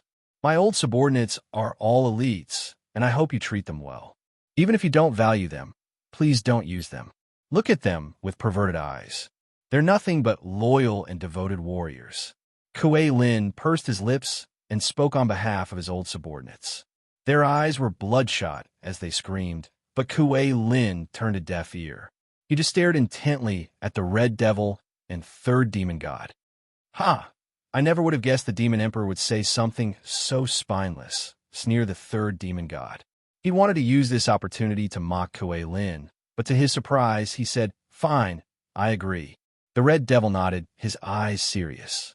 I can swear on my honor that as long as they pledge loyalty to the devils, the Devil Emperor and I won't do anything to harm them. It doesn't matter if they're paragons, devis, sovereigns, or even emperors. We'll make sure they're treated the way they should be. Fuck them. I'm not surrendering, roared one of Kuei Lin's remaining soldiers. He raised his weapon and charged the third demon god. He was just a diviner, so he'd only made it a few hundred meters before the third demon god's army was riddled with holes. However, he'd rather die than submit. He was like a line of fire that ignited the entire army. The only surviving emperor was charging at the very front. Come back. All of you come back. We surrender. Your Imperial Majesty, we don't understand what you're saying. Charge. An unending charge. Even though they were battered, they still managed to cause quite a bit of trouble for the third demon god due to their fearless charge. Unfortunately, there were too few of them, and too many of them had suffered grievous injuries. This charge burned away the last of their energy. They were like moths drawn to a flame, burning the last vestiges of their blood. Even if they died in battle, they didn't want to live the rest of their lives as captives. In just a few short minutes, Kuei Lin's old subordinates had gone from generals to warriors to scouts. Not a single one of them survived. Lifeless corpses littered the streets of Baina City. They didn't just belong to Kuei Lin's old subordinates, but also the third demon gods. Dead. They were all dead.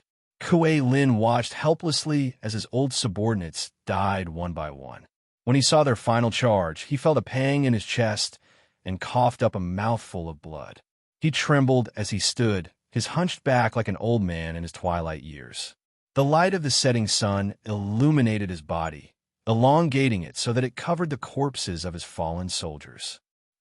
With a bitter laugh, Kuei Lin reached out with his right hand. Suddenly, a silver flash appeared outside the city. It was a silver longsword. As if it had been summoned, it whined mournfully and landed in Kuei Lin's hand. It was General Ning's sword. Kuei Lin gently caressed the blade, which trembled uncontrollably, as if complaining to Kuei Lin. Its master was dead. This was the blade Kuei Lin had given to Kuei Ning. Kuei Lin seemed to understand the sword's language, and the sorrow in his eyes deepened. After a long while, he tightened his grip on the hilt and swung the blade at the ground. Combined with Kuei Lin's demonic power, the sharp blade left a 100-meter-long ditch in the city streets. Kuei Lin, you're still trying to act tough?